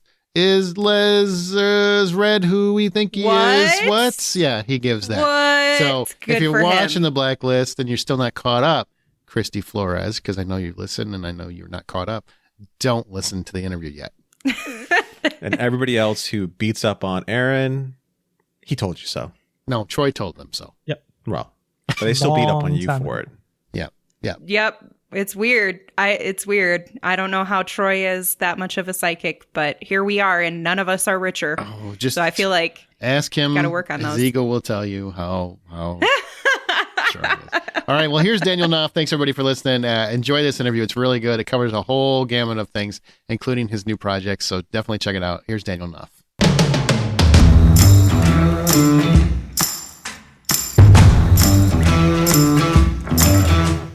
You guys look good, man. Thanks, I remember man. you came out to set once, didn't you? We did come out to set. Yeah. I'm glad you remember that. That was of course. Of course I remember. It was great to see you guys, Gosh, that was 8 years ago. The truth tellers. Do you remember the Blacklist interview? I don't know if you even remember, given the one you did where Oh yeah, I remember. That became like legendary for our Blacklist podcast. Oh really? Oh yes, because I asked the question, so is Red her mom? And that was Troy's big claim to fame. And you liked my big, tried to segue away from it. Broad mental reservation on it. Oh, that's funny. How do you guys come up with this stuff? And now I feel like a total idiot looking back on it when I go listen to myself. For sure. I wouldn't. You were dealing with a crafty Mensa member. Come on. I'm practically a supervillain. I'm coming back to that. I just didn't know if you remember that interview or not. But. Oh, I do. I re-listened to it, and I said, okay, well, exactly what did I say? And it's like, I didn't lie. I never told a lie. I never said no, but then again, it kind of sounded like no, So, well, to be fair, John Bokenkamp did that a lot too. So, was dancing around the never saying no, but never nearly as artfully as I did. I'm sorry. Yeah. Well, for people that are just tuning in, Daniel Knauf is the creator of HBO's Carnivale. Nickelodeon's The Astronauts too, correct? Yeah, did that one. Not to mention, been involved with numerous other properties as a writer, executive producer, projects like Dracula, My Own Worst Enemy. I'm a big Christian Slater fan. I'm not ashamed of it. And on and on and on. It has a book I encourage every wannabe writer to check out called Stupid Writer Tricks. It's on Amazon. You can get it right now. Well, now he's working on a special project called Gingerland, which we're going to be talking about very shortly. But at first, we obviously have to touch on a few things. Housekeeping. Yeah, housekeeping. There you go. Yes. As a writer, are you happy with the Writers Guild of America strike resolutions? Anything the average Joe doesn't understand? No, I think they did much better than I think anybody expected. The length of the strike was brutal, and it ruined a lot of people financially. There's a lot of people who lost their houses. Everybody I know. It's like you call somebody up and say, hey, can you spot me a couple grand? I got an insurance payment coming up. And they go, I was just about to call you. Oh my God. Yeah, bad. I mean, people are literally living out of their cars, and a lot of them have left Los Angeles because they just can't afford to be there. So it's having a devastating economic effect on the writer community in Los Angeles. But I really can't hold the WGA responsible for that. That was AFTRA, the rocket scientists over there, the young Turks who have taken over the town. And, it used to be that you'd be dealing with studio heads and producers, and they sent their kids to the same schools you sent your kids. The leadership class today are people who are all working out of Silicon Valley, and they aren't embedded in the community, and they don't care. And also most of them, it's engineers. They're engineers, and they have no souls. I think they just looked at it and did math. It's just, okay, well, if we can stretch this thing out, we're going to get a better deal.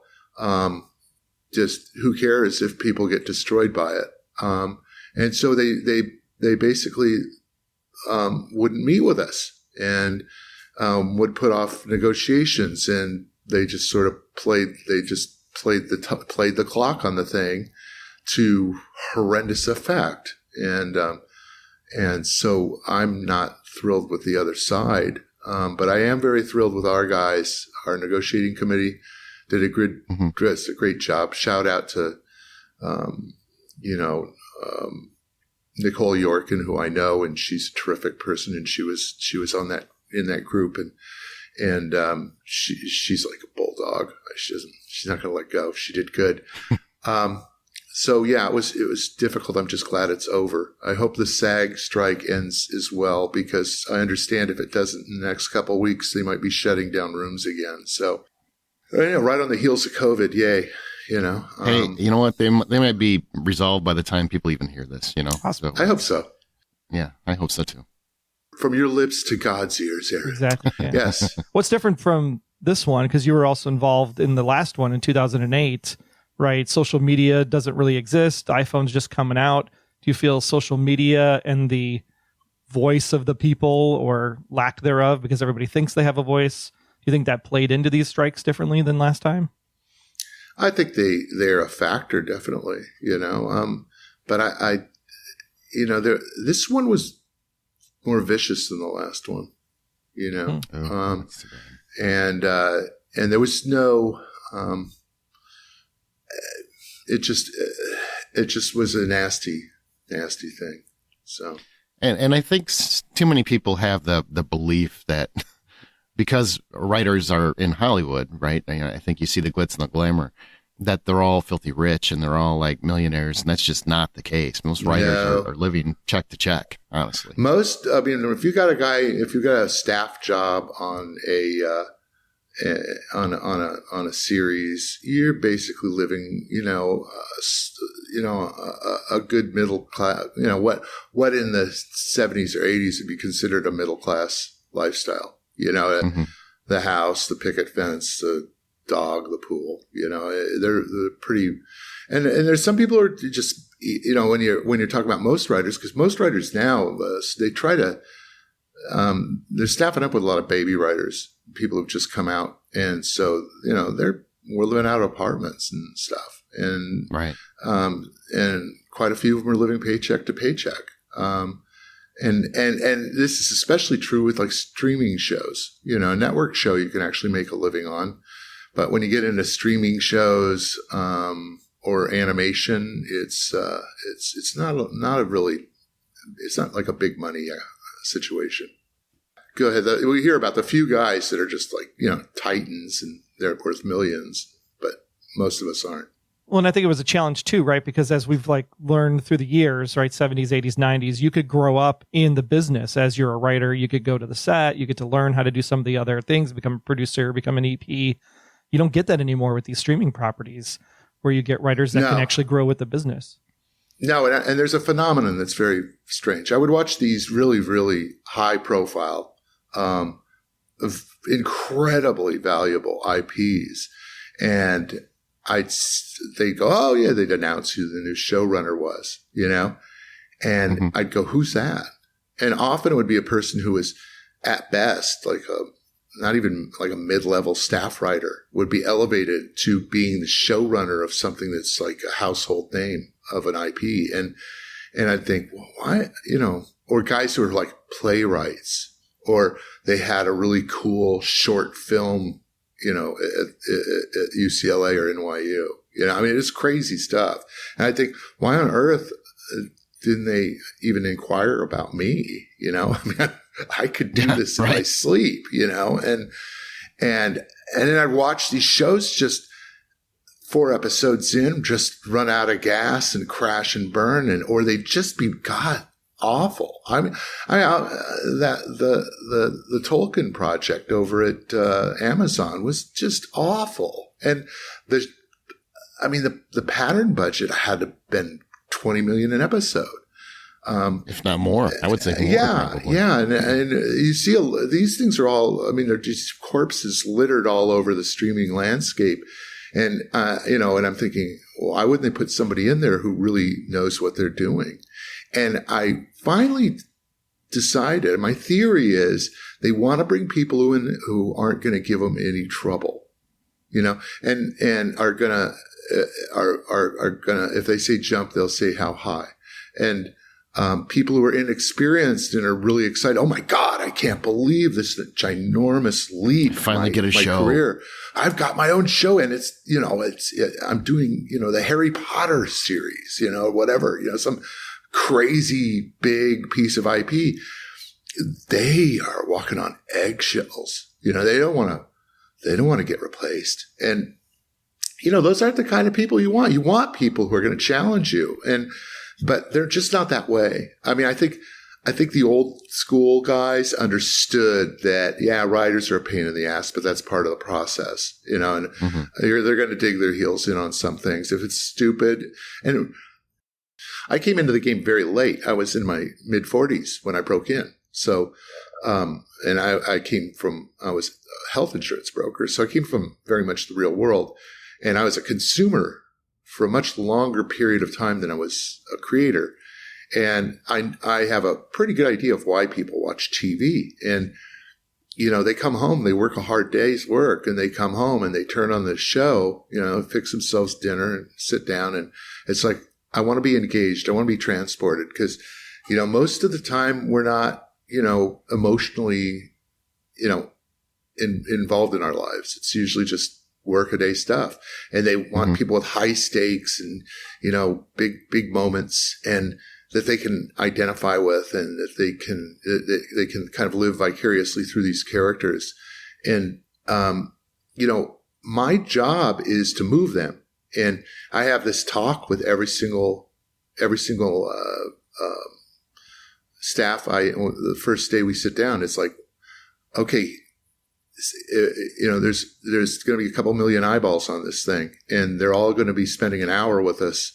And if we don't do our best to at least distract them, at best move them emotionally, then we've just basically burned up 1 million hours of human life force. That's a heavy karmic toll. I don't want to. So the most dangerous place on earth to be is between me and making sure that happens. And so when I get a note that I go, oh, well, that's going to really not work, and it's not going to work for the audience that I'm committed to, entertaining and engaging. And I stand up and I go, no, I don't want to do that. I had one guy threaten me over the phone from London. He said, if you don't make this change, just do it. Just do it. And I'm good. And I said, dude, unless you're ready to get on an airplane and fly over here and put a gun to the back of my head and threaten to blow my brains all over my laptop screen, it ain't happening. I'm not doing it. They don't want to deal with that. Okay. But that was I hope not. That would be very concerning if he did. Well, it was a very, it's a very toxic note, and I wasn't going to execute it. And they don't want guys like me. They want guys to go, oh, okay. So that's why you see so many shows. It's like, that doesn't make sense. Or why are they doing that? Or why don't they call the police? Or why don't they get out of the house? I mean, it's just all these dumb things, and it's like probably as a result of them getting a studio note, Enhance is my favorite. my favorite is when we go in and we do ADR, and it's like, oh, well, you need to have the guy go, it's all that shitty dialogue that happens when you're looking at the back of the actor's head, or when the actor is off where they screen. have to, we forgot exposition here. We got to throw this in. Yeah, but it's useless exposition. We drove over to your house, standing in the house. I mean, what bothers me about a lot of these notes you get is like, well, people might get confused and they might they're terrified that, people have remotes, and they should be, because, it's not like a movie. They can change the channel instantly. And they're going to be confused. And the minute they're confused, they're going to change the channel. And so we got to make sure they're not confused. So we baby talk them, through, everything. And, what you're doing is, you're accommodating the 1% of the audience that are morons, but you're insulting the 99% that get it. And my feeling is, is kind of like, I feel like looking at them. I've never done this before, but I just feel like, okay, wait, but do you get it? Do you understand it? Oh, and if you did, and I have asked that question, okay, yeah, but do you get it? Do you understand? Oh, yeah, of course, I understand it, of course, but they might not. And it's who's they? I don't know who they are, number one. And number two, you're one of the stupidest people I've ever met in my life. You're like a sub-moron. And if you get it, it's a pretty sure bet that there's people who are, housed in facilities that get it. Yeah. So that's one observation I've ever made too. Anyway. I don't think anybody's ever going to say that you hold back. That's for sure. Well, no, I would never say that to an executive, but it's just, no, they assume the audience is insanely stupid, and they aren't, they simply aren't. The audience is not stupid. And by the way, if they don't get something, if they're a little confused by something, the show goes on and they move on and they watch it. They're not going to go, grab it. I don't understand why that guy's in that house, where those guys came from, and switch the channel. There's a trust between the storytellers and the audience that, if you don't understand it right now, you will understand it within the next 5 minutes. So, or you got the goofballs like us that are like, hey, let's go ahead and talk about this thing for another hour afterwards for free. We'll explain it to you. I got it. Yeah, you do. You overthink quite a lot, I think. You do some. Yeah, you do he some does. deep. You do some deep analysis. Yeah. And you need you need some deep analysis. But anyway, I was going to say, there we go. That's better. Like analysis, I think is a positive word. oh yeah, saved my life. A lot of people don't know you also have written comics, including Iron Man and the Eternals. Yeah, we were just talking about Marvel's struggles over the past year. Yeah. Disney's sort of like, they haven't just killed the golden goose. They've kind of run it over with their car and then pissed all over it. They're just trying to get too much product out. And, it's a huge investment they made when they bought it. So it's like, we got to make money now, And, so let's have 5 shows on the air. And it's like, guys, don't you understand that just dilutes the brand? You're just diluting the brand, and pretty soon you're going to fire hose it into where it means almost nothing. Disney's doing that to their own brand at this point. It used to mean something very specific. It had a specific niche, and now it doesn't mean that anymore. And it takes. I mean, it took 100 years to build that brand. It's only taken about 5 years to just, sort of damage it to the point where it is now. That's why they had to bring Iger back. Well, the only thing Iger could do would be to film a thing where he goes on TV, and he says, to all of you who have spent their money at Disneyland and have bought our products and have felt safe to put their children unsupervised in a room to watch one of our shows for the past 50 years, we've betrayed you, and we're really sorry for doing it. We lost our way, and we're going to earn your trust back. Now, do you think Bob Iger's going to take that? No.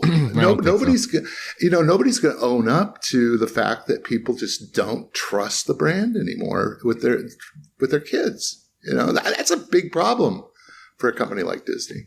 Yes, it is. Yeah. So, and earning that back would be a long, slow road, I mean, it wasn't an overnight thing like Bud Light, but they've really, really hurt their brand, What is the proper pacing then for something like MCU or Star Wars or any of these big IPs? Like, do you have the magic wand? I think you could do one big movie and 2 big, two series a year, maybe. And then there are events. You got to keep it on the level of this is special. This is an event. Focus all of your creativity, your treasury, your everything on those things, and produce impeccable product. And it's like the old days at Disney when they would release a movie and then 5 years later they'd re-release it and they'd take another bite of the apple. That's a viable thing. People, I can watch it on my TV. I can stream it if I want, but it's not the same as sitting in a theater and watching it. I mean, you look at The Wizard of Oz. I mean, the legs that thing had every year since 1939. I mean, it would be on TV and it was special. I just saw a wonderful documentary about, David Lynch and Oz and what an influence it's had on his, creative life. And it has on mine. Gingerland is very much an Ozian kind of thing. Yeah. So, well, I want to talk about Carnivale because you can't not talk to Daniel Knauf and not mention Carnivale. I can. Especially 20 years this year. I mean, that's quite an achievement. It's still in the zeitgeist. People still talk about it.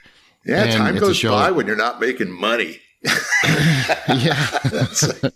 Wasn't this originally a feature film? Any chance of like scratching the nostalgia itch and returning it to that form, maybe, or something, or going back to a series? It doesn't. It can't work. You don't think so? I early in my writing journey, I started in on Carnivale, and I tried to tame the beast, and what I ended up with was a 300-page screenplay, and I realized it's just. And that was like, it's hefty, and that was cutting it to the bone. I mean, that was removing all the flesh. It was just, and I realized, no, this is this story is way too big for a 120-minute format, and so no, it was an ideal platform, HBO, for Carnivale, and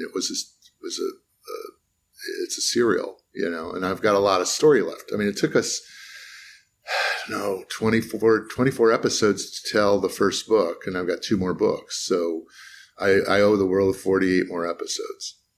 Do you think there's ever a chance? I mean, for people that might not know what Carnivale, go watch it. It's on Max right now. Yeah. It's a show about magic, good, evil, took place in the mid-30s, right? Mm-hmm. It was a wonderful, it's very mythological. Right. Yeah, there's quite a lot of occult mythology in it. Yeah. Yes, it was wonderfully told. Very, very intriguing, interesting. There was some clever dynamics in it. Do you want to go back to it? And would you want to start over? Would you want a continuation? How would you go back to it? Because obviously it's been 20 years. The actors are all older. First, an anecdote. When I was doing a Kickstarter for another project, and one of the prizes was, I don't know what it was. I had a bunch of things. And the long short of it, they gave like $2,000 to this Kickstarter. And the guy wrote me a very, very sweet letter saying, he did this for his wife, who's a huge fan. And he did this as a Christmas present. Mm-hmm. Now, this is, I don't know, 4 or 5 years after the show had gone off the air. And he said, would you write something? Would you write a little bit of like Carnivale, And so I just wrote this scene between Samson and Jonesy. It was a Christmas scene. They're in the cook tent. They're having a conversation about Christmases past, and it was like putting on the most comfortable, ratty old sweater. It's like I was able to it was so easy to write those characters after I hadn't done it in 5 years. And it was, then they have so much more to say. And we went in, we flirted, Scott Wynant, who helped me develop it, said, Dan, let's go in and repitch it. And I said, well, the only repitch is a reboot. I mean, we'd have to start from the first episode, recast, redo everything, because it's 20 years, man. Yeah, and he said, they'll never do that. We would have to do Carnivale 20 years later, and pick it up as best we can. So we kind of came up with a version like that I wasn't really in love with, and and it had those tropes, we got to have a female lead, and so it's Samson's long lost daughter is management now. I mean, that kind of, and we went and we floated it past them, and they passed, and I'm really glad they passed.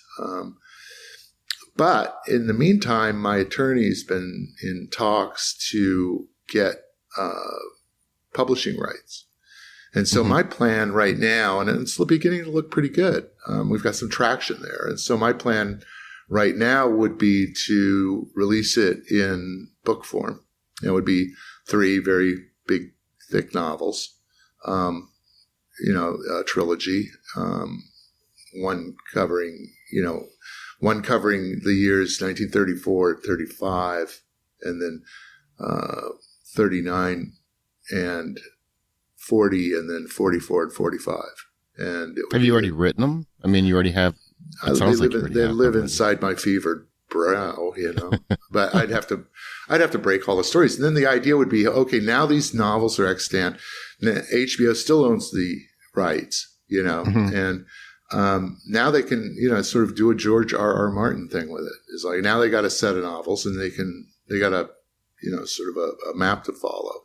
And they might reboot it. So, I mean, that's, I think, where things stand now, I really think, I mean, the way everything is all about existing IP and brand recognition and nostalgia, I really think they could come back. Dumbo feathers. Those are all Dumbo feathers. It's like, whatever you get works, these people, it's like, no, we don't want your amazing, you've done this massive amount of world building. I created this show called Sleepers. That was H.P. Lovecraft mythology. It was really scary and kind of magnificent. It's just a great playground. And you go in with that, and it doesn't have an IP. And then they go, yeah, we're going to do a big passeroonie on that, but we've got this graphic novel we want to adapt that 80 people read. It's like, yeah, great, okay.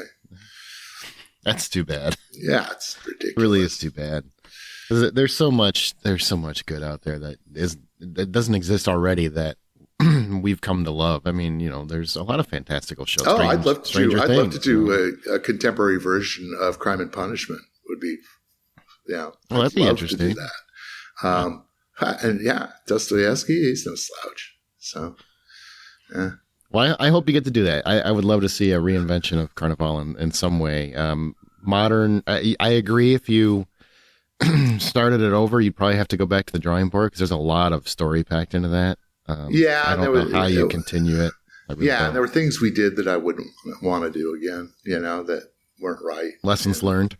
Yeah, just bits and pieces. I mean, there were some episodes that were sort of laid down there and flopped around like a dying fish or something. There's some, and they were good in the first draft. So it's like, oh, well, that what we just, sometimes it just doesn't come together, on the script. The first script got kind of developed where we lost our way and we didn't have time to, get it together before we started shooting it. I mean, that happens on TV. Yeah, a lot of people don't seem to understand, whenever a show gets canceled before it gets to finish the story that it's telling. Yeah. I think oftentimes they just assume that, well, why didn't they wrap it up? Why don't they, get another? Why don't they get to finish them? Can you speak to that at all? Well, we didn't know we were going to be canceled, so right. You hardly ever do, right? Yeah, they don't tell you. Nobody wants to give you bad news. But I don't know if I would have been. I could have probably done a better job of. It's kind of wrapped up in a weird way, but not satisfactorily. It still screams this. There's more story here. There's more coming. Yeah. But at the same time, these. You look at the work of artists, and there's these unfinished sculptures by Leonardo, and I mean I'm not comparing myself to Leonardo, but there's these unfinished sculptures where they're just all you can see is the ghosts of this potential, the coming out of the marble, and the fact that it's not finished, the fact that it wasn't completed, lends it a certain kind of romantic gravitas that it otherwise wouldn't have. And I think there's a certain amount of that true about Carnivale. Well, it's a shame that Sleepers didn't go through. I mean, because you think about, you already have the relationship with HBO from Carnivale. HBO Have you read it? I've actually gone through and read Dream Cycle, which is based on, right, from Lovecraft back in the day. Go to my site. Oh, yeah, everybody. Go to my site. It's easy to remember. Knauf.tv, KNAUF.tv. The pilot and the deck and everything, Sleepers is in there, and it's pretty awesome stuff. I mean, I've got the pilots and decks for a whole bunch of shows that I've taken out that haven't gone for one reason or another. I had a shot at the Wolfman. And they went to pilot. The pilots are up. You can read them if you want. I think Sleepers would have been a great one because you have Lovecraft Country was already on HBO. They could do it like they do True Lies, where it becomes an anthology series and do different Lovecraft properties. Sleepers, that would have been a great fit to fit in that medieval hole while we wait for House of the Dragon to come back. Yeah, mine was sort of like Harry Potter with a heart on. It was all set in a Miskatonic like it was like a Miskatonic type university, and it's a war between dimensions. And I wrote this all before Stranger Things. I'm sold on that description alone.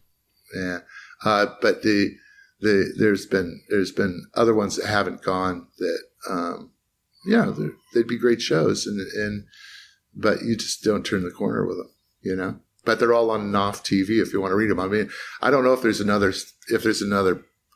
I don't know if there's anybody else that puts up his failures.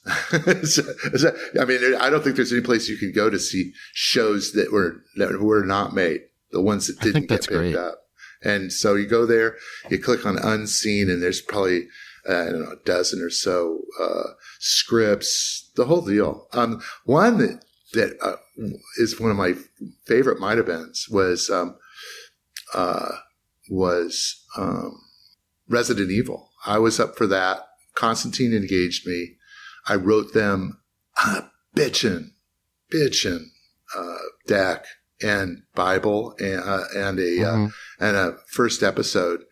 And when Netflix bought it, they said, "Oh yeah, we really love the property. We don't like any of the shit you did with it with Knauf." And it just out it went. But it was like, but then I watched the show and I'm going, what? like what? like what? Oh my god! Yeah, the show was. This awful. could have been so awful. good. Oh. It was not good. Not good. Yeah. Anybody involved with that doesn't get to nitpick anybody else's take on it, as far as I'm concerned. Yeah, I haven't put that up. I should put that one up. Maybe I don't. You might get hit with some restraining orders on that one. I've been waiting for them, but nobody's done that. So, so keep at it. There you go. Worst case scenario, I just take it down. We own this property. We paid you to do it. You don't have the right to post it. It's like, yeah, okay, well, I'll take it down. Hey, speaking of properties that you're not supposed to talk about, but you do anyway. God bless you. I want to talk about the Blacklist because you were executive producer on that show for a long time. We obviously interviewed. We talked about that at the top. Well, I was a co-exec longer than I was executive producer. So either way, you were involved. Small correction. With the show I was a writer on the show. Yeah. You wrote the most infamous episode, Cape May. Of the show, which kind of is a dive into the psychology of Raymond Reddington, who the character was. And you are the only one who's gone on the record in terms of who Raymond Reddington is, because everybody's so terrified to talk about it. Well, there's some caveats to that. Sure. And remind me, just use the word caveat and I'll give it to you. But I'd like to answer these things. Cape May was a very interesting episode in that I was at the end of my second season and my contract was about up, and nobody had approached me to talk about renewing me on the show. So it was like, okay, I've been writing these episodes and rewriting these episodes and breaking these stories and doing all these things, and I really haven't written one for me, right? And so I came up with the concept of Cape May, and then John went upstairs and spent a week or so figuring out, breaking the story. The creators, executive, John Bonkekamp and as John they as they do, and then they brought it down to me, and they said, "Okay, here it is. Go ahead." And I looked at it, I read the story, and I went, "No, I'm not going to do this." I said, "Oh no, this." What I had in mind was much better than this. I'm just going to do that. And my attitude was, my contract's up anyway. I got nothing to lose. And I've never really had an opportunity to write one of these things for me, And we were really coming up quickly toward prep. So there wasn't a lot of time. And so I wrote this thing, and I was, it is the most subversive piece of writing I've ever done, only because of the platform it was on. You're doing it for a network procedural, which is a very conservative platform. And what I was writing was like a European art film, and very much so. So I wrote this thing, I turned it in. They kind of freaked out, like, you didn't do what we wanted you to do. And then word came back from James, and he said, "Oh, this is magnificent. I want to do this. Is great." He had no notes, none, which is very unusual. And I can see that. Our big director over there was John. He said, "I was going to do the finale, but I want to do this one." So it was like, all the best hands were on deck with that show. And it pretty much was everything that I wrote undiluted. There wasn't any rewriting by John or John in it. And this is the way I sort of saw the show is, and so it was a crazy experience. Then they renewed my contract and they said, "Oh yeah, we want you to do another Cape May." And I think they were really kind of angry at me about Cape May. Gave way too much too early? No, it was that I didn't what I did. You didn't follow suit. Because the thing is, once the star of the show and the network loved the script, by the way, and they pushed, they submitted it for an Emmy, So the network was on board, but the guys who were running the show weren't quite on board. If I remember right, Daniel, I think they saw this as the network actually intervened because there was that was the Elizabeth fake death, and then it went right into this next scene, and they were like, "No, we need Red to grieve a little bit." So even the network was like, "We need something else to stick in here." So kudos to the network to actually give you that platform to put in your vision, because that doesn't happen. That the network's going to say, "Hey, listen to this guy." Well, they really loved this. They loved the episode. They loved the script. I mean, I didn't, I was no threat to them, but I think they did. I mean, in the third season, I was just put in a corner and, do this speech for Red. And it was like, you're like a composer and you're forced to, it's one thing whenever I'm a composer and writing on staff is like being a session musician, but if you're a session musician and they're sticking you in the corner and they're saying, "Here's a kazoo." You get to play the kazoo. It's not a fun situation, and that's why I departed. It wasn't a happy working situation. So they're not always happy. But you had Troy had this theory for a long time that Red was actually Liz's mom in the show. Well, yeah. Look, I'll be. This is the last time I'm ever going to talk about this, but I'll be totally straight. The first day I came on the show, we were all gathered in the writer's room, and John stood up and told us, "Okay, here's this thing. We're swearing you to secrecy. Do not discuss this. Do not reveal this." Red is actually, he's transgender. He used to be a woman, and he's hiding in a male body. And we all went, "Oh, wow, that's kind of cool." Now, keep in mind, this is a long time ago. This is before transgenderism was like a bit. Now, if they'd done it, like if they'd actually done a big reveal, it would have felt like such a, also ran. It would have felt like, so what? Oh, you guys just did that. You pulled that out of your you did it because it's so popular now, or it's, you're so woke or some bullshit. Back then, though, it was truly, a remarkable turn of events for the main character. Yeah, people forget the show's 10 years old. And we said, "Well, have you run this past the network in the studio?" I asked them. And they said, "No, they hadn't. They'd kept it to themselves because they're afraid the studio, and the studio probably would go, absolutely not.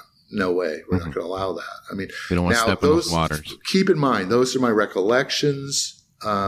People probably have different recollections of that.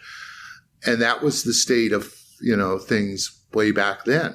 And I left the show in its fourth year, and it went on for 10 years. So lots of things could have changed in the meantime. Lots of decisions could have been made, but that was the conversation that took place on my first year, which was the second year of the show. And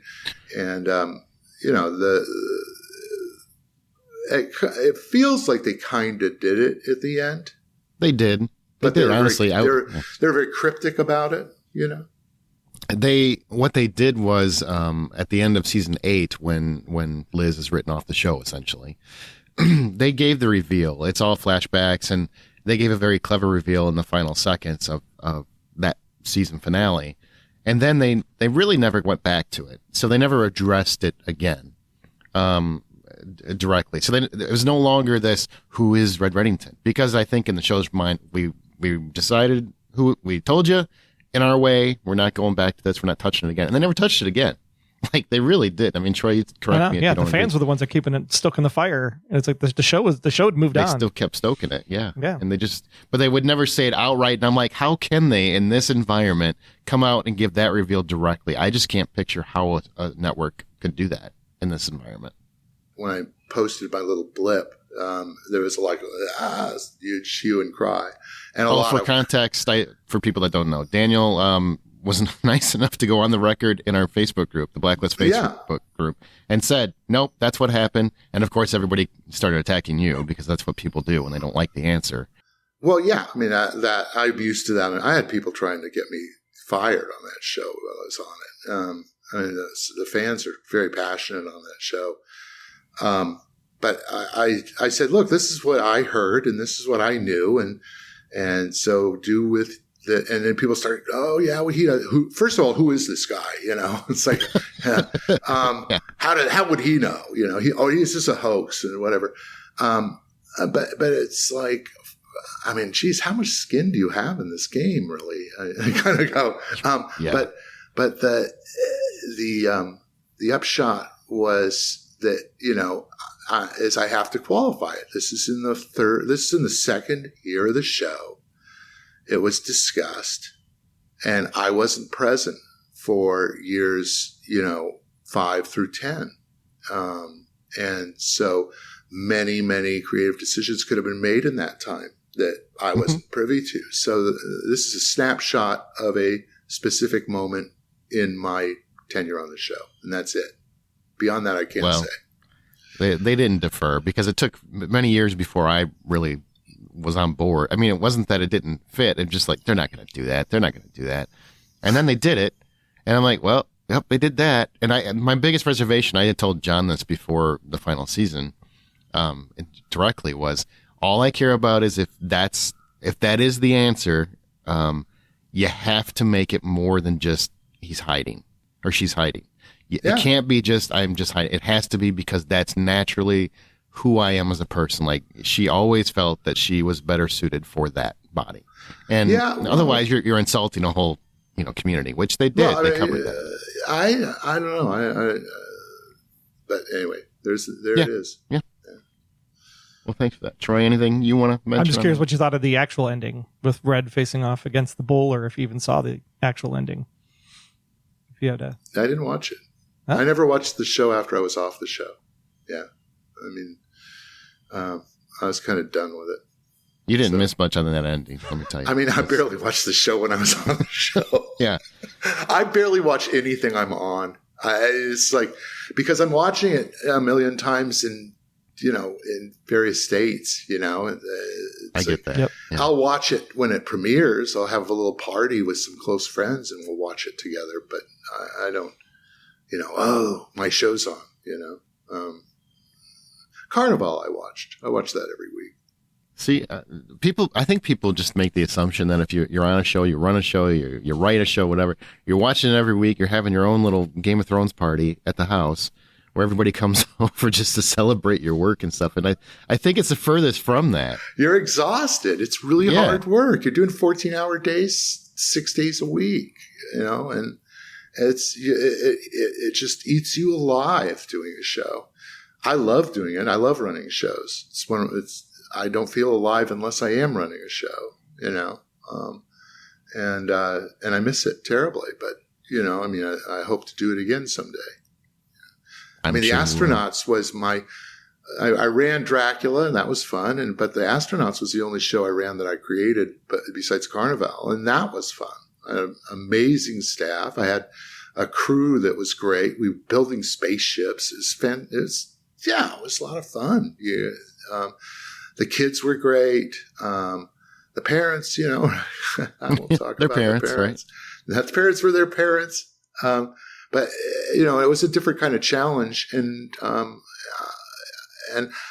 it was a really great experience, and it was a great show. I mean, I don't know if you guys have seen it, but we were nominated. I got nominated I got a WGA nomination. I got an Emmy nomination on that one. The show itself, the writing, the production values were unbelievable. we were spending a good amount of Nickelodeon did open up the purse on that one. And imagine, you want to get into a space project, you can't do better than Imagine. So it presented a lot of interesting challenges, but it's a show that, what I wanted to do and what my intention was is like, I remember almost every show I grew up with was a show that mom, dad, the kids could sit and watch together and enjoy. Sure. That was the standard. I mean, every single show on broadcast network TV back then was something we could all just sit down and actually enjoy. Whether you're watching The Fugitive or you're watching Batman, some skewed more for the kids, but the parents could sit in and watch it too. And I said, I want to make one of those shows. I want to do, Andy Griffith. I want to do one of those shows. Oh, and so I'd whistle that song if I could whistle. Yeah. And when we did the astronauts, I had like really hard and fast rules. I said, look, first of all, it's 5 kids being shot into space. So we're doing a tightrope walk over a bubbling cauldron of cheese as it is. So I want the science to be correct. I want the look to be correct. I want it to feel like a ship. We had ideas that by then, the old Ridley Scott stuff where everything is, form follows functions and everything's kind of boxy. The living areas on the ship, on the Nostradamus were pretty slick. But I thought, no, this is a guy like Elon Musk, and that the cockpit is got a consumer vibe about it. Lots of interesting kinds of textures like carbon fiber, and everything's a little bit sleek, but not Star Trek sleek. So we haven't spent that much time. The trailer was really cool. I didn't actually watch the show. It was more family geared, and obviously I'm old. Yeah. But I watched the trailer before we did this just so I could get it. And I'm like, wow, that actually looks really good. I would have watched it if I knew about it. You could watch it and enjoy it. There were a couple things they did in the show. One was there's not going to be any stupid parents. The grown-ups aren't dumb. They're the ones who are up in the stands while the kids are playing softball. The kids are on the ship. So at the end of the day, the kids are going to make the decisions they feel they need to make to survive. And the other one was, I had this one episode where I sort of I have this, this really smart, plucky character, and she got him out of all kinds of, she just, she was an astronaut's daughter, and she was really brave, and she was just she was like the hero. And I had an episode where they had to turn off a computer, and getting to the computer was really, really hard. I modeled that on when I owned a BMW motorcycle, and you had to take off the tank to get to the battery. But it was like the engineers had made it so that astronauts really can't get to the quantum computer because they don't want them to get there. And so they have to work their way through it. And it's this really difficult trek, and they get to it. And our hero is faced with a wall of obsidian with no control things on it, nothing, just this blank obsidian wall. And she just has this breakdown. Like, this isn't the way it's supposed to work. And what I was doing with that is, when we're children, we're told this huge lie.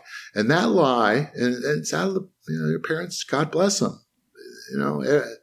is if you work hard enough and you really study and you do everything right, you can do anything. And that's simply not true. And it's usually sometime in our early 20s where that lie blows up on us. And we realize, you know what? I'm just not going to be a doctor because I'm no good at biology. I have no love for it, and I can't get it, and you go, oh my God. Or there's just too many other people trying to do this, and many of them are better than I am. And I mean, that whole thing of, if you work hard enough, there is things, sometimes there's luck and talent, and those are operative in the world. And, we don't always get, what we want. We usually get the parking space next door to what we want, or maybe 2 spaces over from what we want. And I thought, that was that moment in that where that was an existential sort of, okay, this is now, you're going to die. And she says, like, I guess we're going to die now. And they, the ship is getting colder and colder, and they're running out of oxygen. And it's a kid's show. This is my kid's show. Yeah, darker kids segues. It's not, but there's one where they're chasing around a rubber like squid through the toilet system. so there's there's fun stuff in it too. But I mean, it kind of brings me to Gingerland.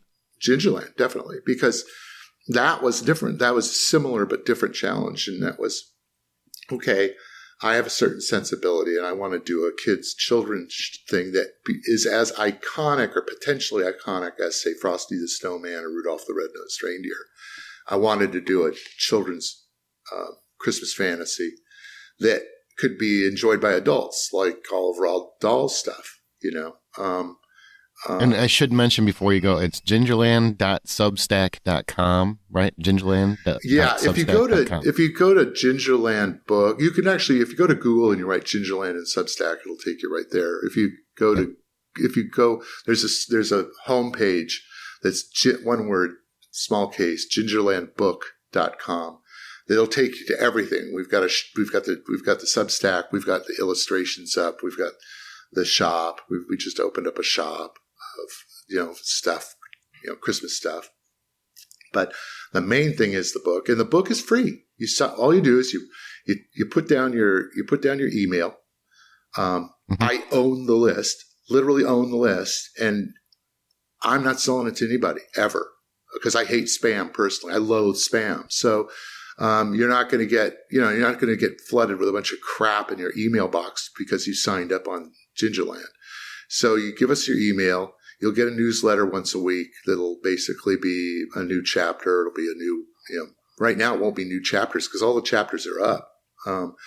You can read book. The entire book is part 1 through 4.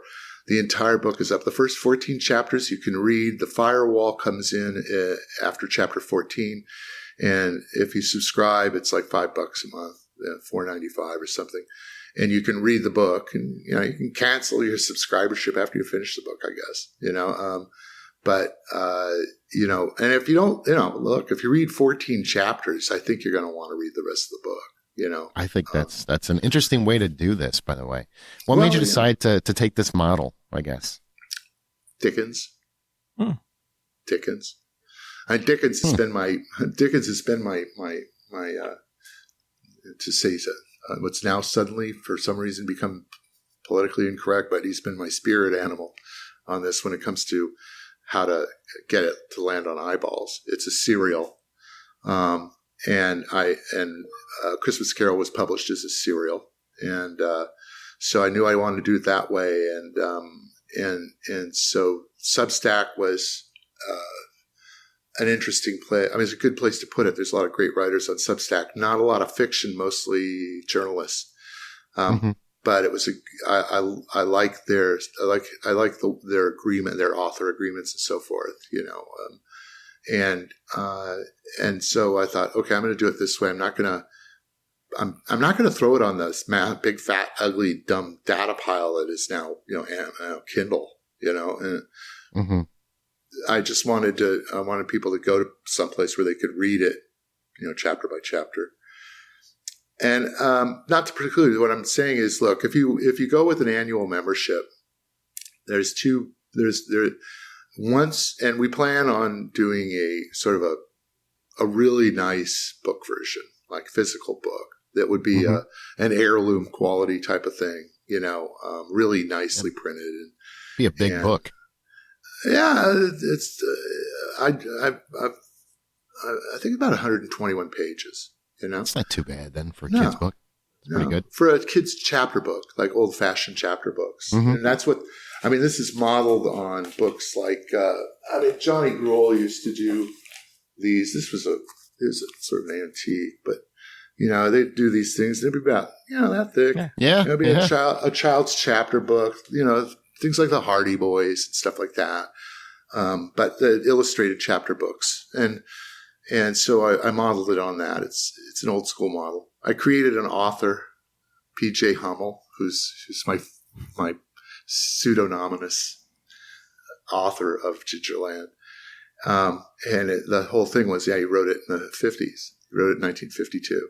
And so, but it's, but it, again, like the astronauts, it takes some deep dives. I mean, there's some scary parts in it. There's a part where they need to get information from the janitor at this hotel, and they sort of terrorize him. And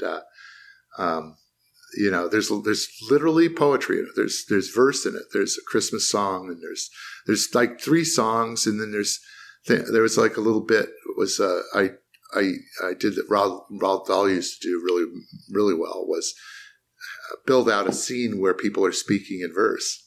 Mm-hmm. And so I had a little fun with that. But the story, it's 3 ginger kids. They live, in the perfect world, and it's manufactured world. The gingerbread hotel, Gingerland Mountain House, where everybody lives, and they skate and they snowshoe and they have snowball fights, and then Christmas is always just around the corner. Mm-hmm. And they fall through the butter brickle floor of a gazebo, and they end up falling into some packing material, and they dig their way out, and suddenly they're inside this huge place, and it's just like the Gingerland Mountain House, but it's Titanic. And they discover that their entire world is a holiday diorama under glass in a fading Adirondack hotel. And so their adventure is to try to get home. And, there's a lot of dangerous things, and there's some dangerous people out there. And then they finally do get back. But when they get back, they realize, what? This, at least Holly, the character, the hero, is saying, I don't know how much longer I'm going to spend in here.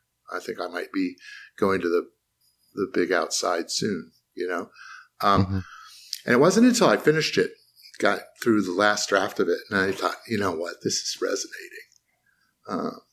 This is resonating, and I, what did I really write here, And I realized, this is an allegory for the internet. We create these worlds. I could see that. We create these worlds where we have muted or blocked anybody with an opinion that we don't agree with. We pile on people and cancel them, and we construct this world where everybody's just sort of like us, and we spend less and less time in the real world. And the internet is not a place where spiritual growth is possible, because spiritual growth it requires friction, and people who do disagree with you, and people who are different, and learning how to either deal with them or live with them. And what we don't, if we live too much of an online life, if we put too much of our time online, what we don't know is there's monsters outside that bubble, and they're watching. They're watching the choices we make when we go to, purchase products, and who we like politically, who we stand behind, and, things they get to know us pretty well. And with AI, they can basically do a full profile on you that would be stunningly accurate. And their intentions are to exploit you at best, and possibly to harm you. And that's kind of like what Gingerland's about. There's one particularly, but 2 very, very horrible people outside Gingerland in the real world that have their intention is to destroy Gingerland. Literally take Gingerland and put it in, a furnace, throw it in an incinerator. And, all the people in Gingerland have no idea, and so it's, I guess a cautionary tale. But it doesn't, it's not screaming that. It's not like that's not in there, it's nowhere in the story. Internet pad. But to me, a story that touches you has to be touching you on a deeper level than And that's kind of The thing I'm saying is, hey, you know what? You can't smell the flowers on the internet. You can't hug anybody on the internet. You can't even, all you can do on the internet is talk. And talk is, as a person who writes dialogue for a living, dialogue's the least important thing of a great script, it's not about dialogue. Bad writers write clever dialogue. Everybody sounds the same. But what you want to do is you want to get emotions across with behavior. They're the choices they make, what they do in a given situation, not what they say, because what we say is mostly lies. Until you get them, it's getting a character pressed into a corner where they have no alternative but to tell the truth. Like bad scene work is a man and a woman or two people in a relationship and one person saying, I can't be with you anymore. I feel like, absolutely. I don't love you anymore. That's bad.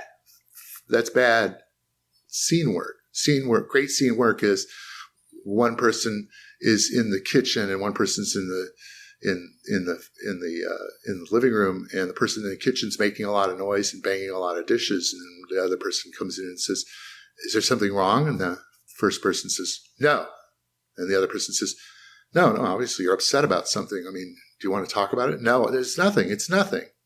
And the reason they're saying no, it's nothing isn't because they don't want to engage the person. It might be, but mostly it's because they feel stupid for feeling that way. They feel like they're going to feel dumb if they voice their problem. And then it goes back and forth until, eventually somebody is forced to say, I don't love you anymore. And that's a process, that's drama. That's really essential drama.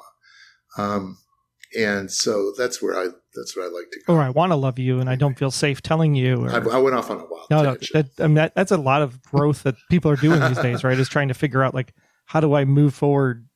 How do we even talk to each other anymore? That's the challenge. That's not possible on the internet. You can't have a nuanced conversation with text. No. And when we're not on the internet, we're texting each other. I mean, that's to me, it's like, can you imagine if Alexander Graham Bell had invented texting and we spent the last 100 years texting and then somebody invented a phone call? It would be like a phenomenon. It would be like, oh my God, I can finally just talk to people. But it's like, it's so regressive, but it's so safe.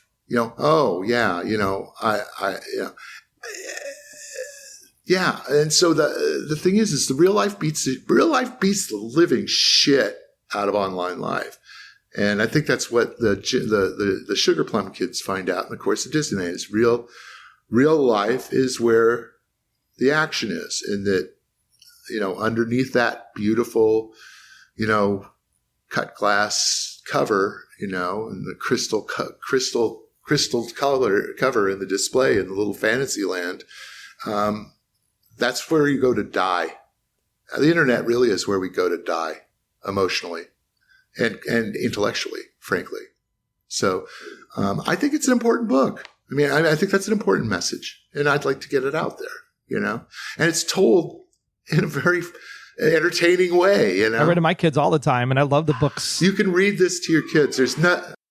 Did you read this one? I've been working my way through it. My kids are a little bit older now, but when my kids were younger... I mean, that is something that I took pride in, was sitting there with them every night and having that bond and that connection with them. And if the story is good, that I'm actually engaged in it as the parent, right? I'm doing the funny voices and I'm trying to pretend to be the characters, and that makes the kids more engaged. And that's a magical moment. Charlie and the Chocolate Factory. Or The Notebook of Doom was one that I loved. Oh, absolutely. So it's like, if this is that kind of story again for parents of today's age, that's awesome.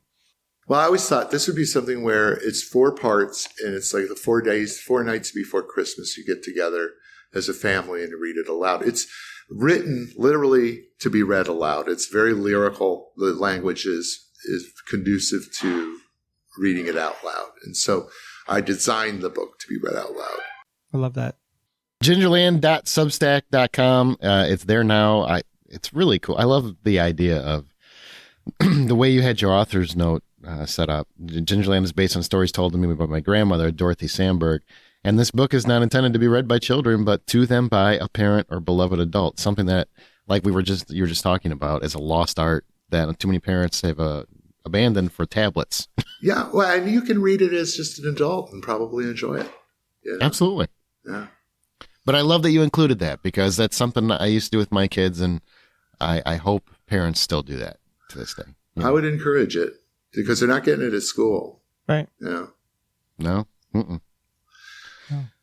Anyway. Well, Troy, anything with Mr. Knopf before we No, I'm just glad close that out? we've been able to hang out and be friends 8 years thanks for and be doing able to bring you back into the fold and, you know, not have to talk about Blacklist only, and just love the fact that your career's been I've evolving. always been. I've never left. No, it's great.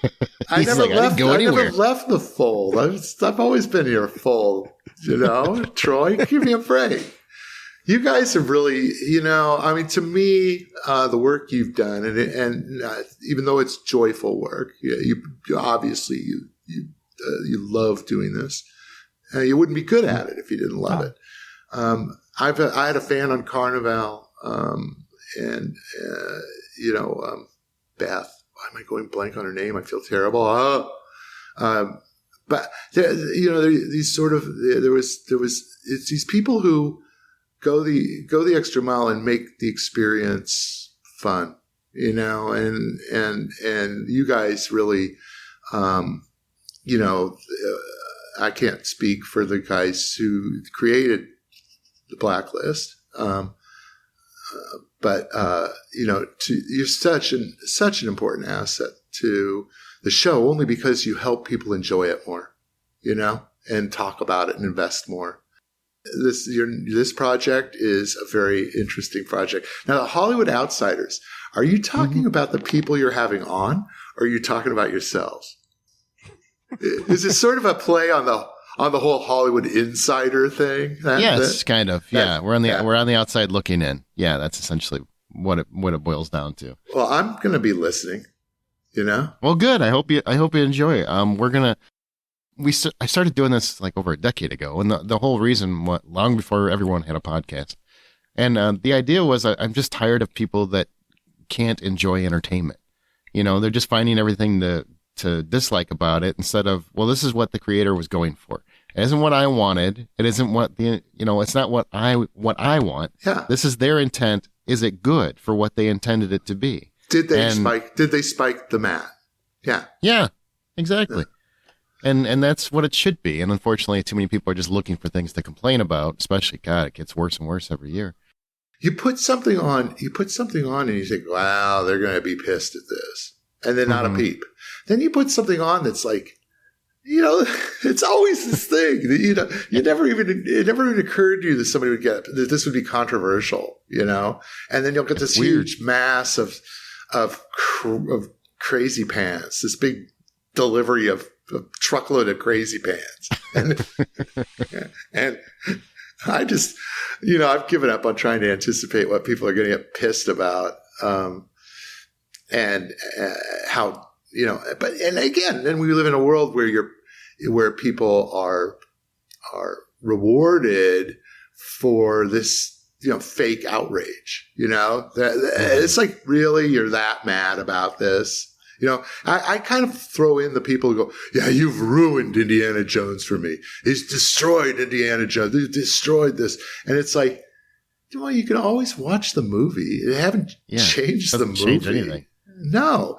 Philip Marlowe used to say, people go, God, how do you feel about how people have ruined your books? And he just turned around, pointed at his bookshelf. His books were up there. I don't know. Nobody seems to have ruined my books. They're right there, you know? They're on the shelf just fine. Yeah. Let me ask you one parting question, because our topic for the regular show is celebrity deaths and how they impact Troy, people. Is this where Aaron's going to slip the knife between exactly. us really No. quietly? I promise. Okay. I promise. No, because we were talking about celebrity deaths and how impactful they are for people that kind of almost, they feel like their family. You work in the entertainment business, so you're on the other end of that to some degree. You know, with Matthew Perry recently passing away and stuff. Why do you, from your position, see why people in general are so impacted by a celebrity passing? Sometimes more than their own family. Well, because typically, they know more about that celebrity than they know about people in their own family. They know more about them. They're more acquainted with them. They're a bigger part of their lives. I've never met David Lynch, but I have. If he died, I'd be just really, really sad, And I know David Lynch better than I know my cousin Jim. It's not that hard to explain. I think what these people do, and people like Matt, especially online on camera talent. Mm-hmm. TV's different than movies. Getting into a TV show is like getting married. You get married to the TV show, and every week those people are in your home. And it's been said many times, but never underestimate the power of that in your home. And so you are going, wow, what's going to happen to this person next? And, when a show jumps the shark where it's like, you go, I don't think I'm going to watch anymore. I don't like these characters anymore. They're in real life. We have friends jump the shark. Like, say, a friend who's a really close friend gets involved in a more romantic relationship with somebody who you can't stand. And maybe they get married to him. Maybe it's a committed relationship. You never see them again because that friend jumped the shark. We have relationships with these celebrities and with these mostly characters that celebrities play. And so, we're going to be engaged emotionally. And it's not virtual. It's not fake. They're going to be engaged emotionally. It's real emotions by these people and by these characters. So, yeah. I mean, when some guys, when they die, it's like, that's why I think these guys have to be very careful. And, you certainly don't want them dying of overdoses or suicide or things like that, because the last thing you want is for people to emulate that behavior. Thanks so much for coming on. I really appreciate it. Always good to see you, buddy. I'd be happy to come on again anytime you guys want, because you guys are like you're my OGs, partners in crime on this stuff. But I mean, feel free if you want to cut this into 2 parts, and because people might get Knauf fatigue. I know my wife gets that. I guess that's what I'm saying. It's your show. Do whatever the fuck you want with it. Maybe we'll do it solo. Maybe we'll connect it. We'll figure it out. We'll get it. Yeah. Or you could do it into 10 parts. I'll do 10 parts. I'll do 20 parts. We'll do the first 5 and then charge $5 for the other 5. I'm going to do a podcast. I'm going to interview. Yeah. No, we actually, we stopped doing most interviews just because, number one, I don't like interviewing actors. Yeah. Everything is a safe zone. They can only say approved responses. I always prefer directors or writers, because you guys are like, you made the world and you're open to discussing it. Most interviews I've gotten away from, honestly. The joke about the actor who goes out on a first date.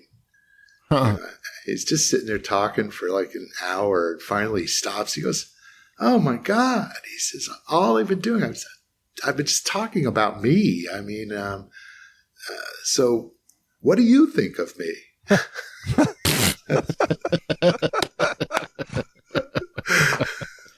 That's a great answer. So true. Anyway. Okay, thank you, Daniel, for that. Really appreciate you stopping by. That's it for this super long episode. I hope you guys really enjoyed it. And remember, the next time you head to the theater or stream comfortably on your couch, buy popcorn.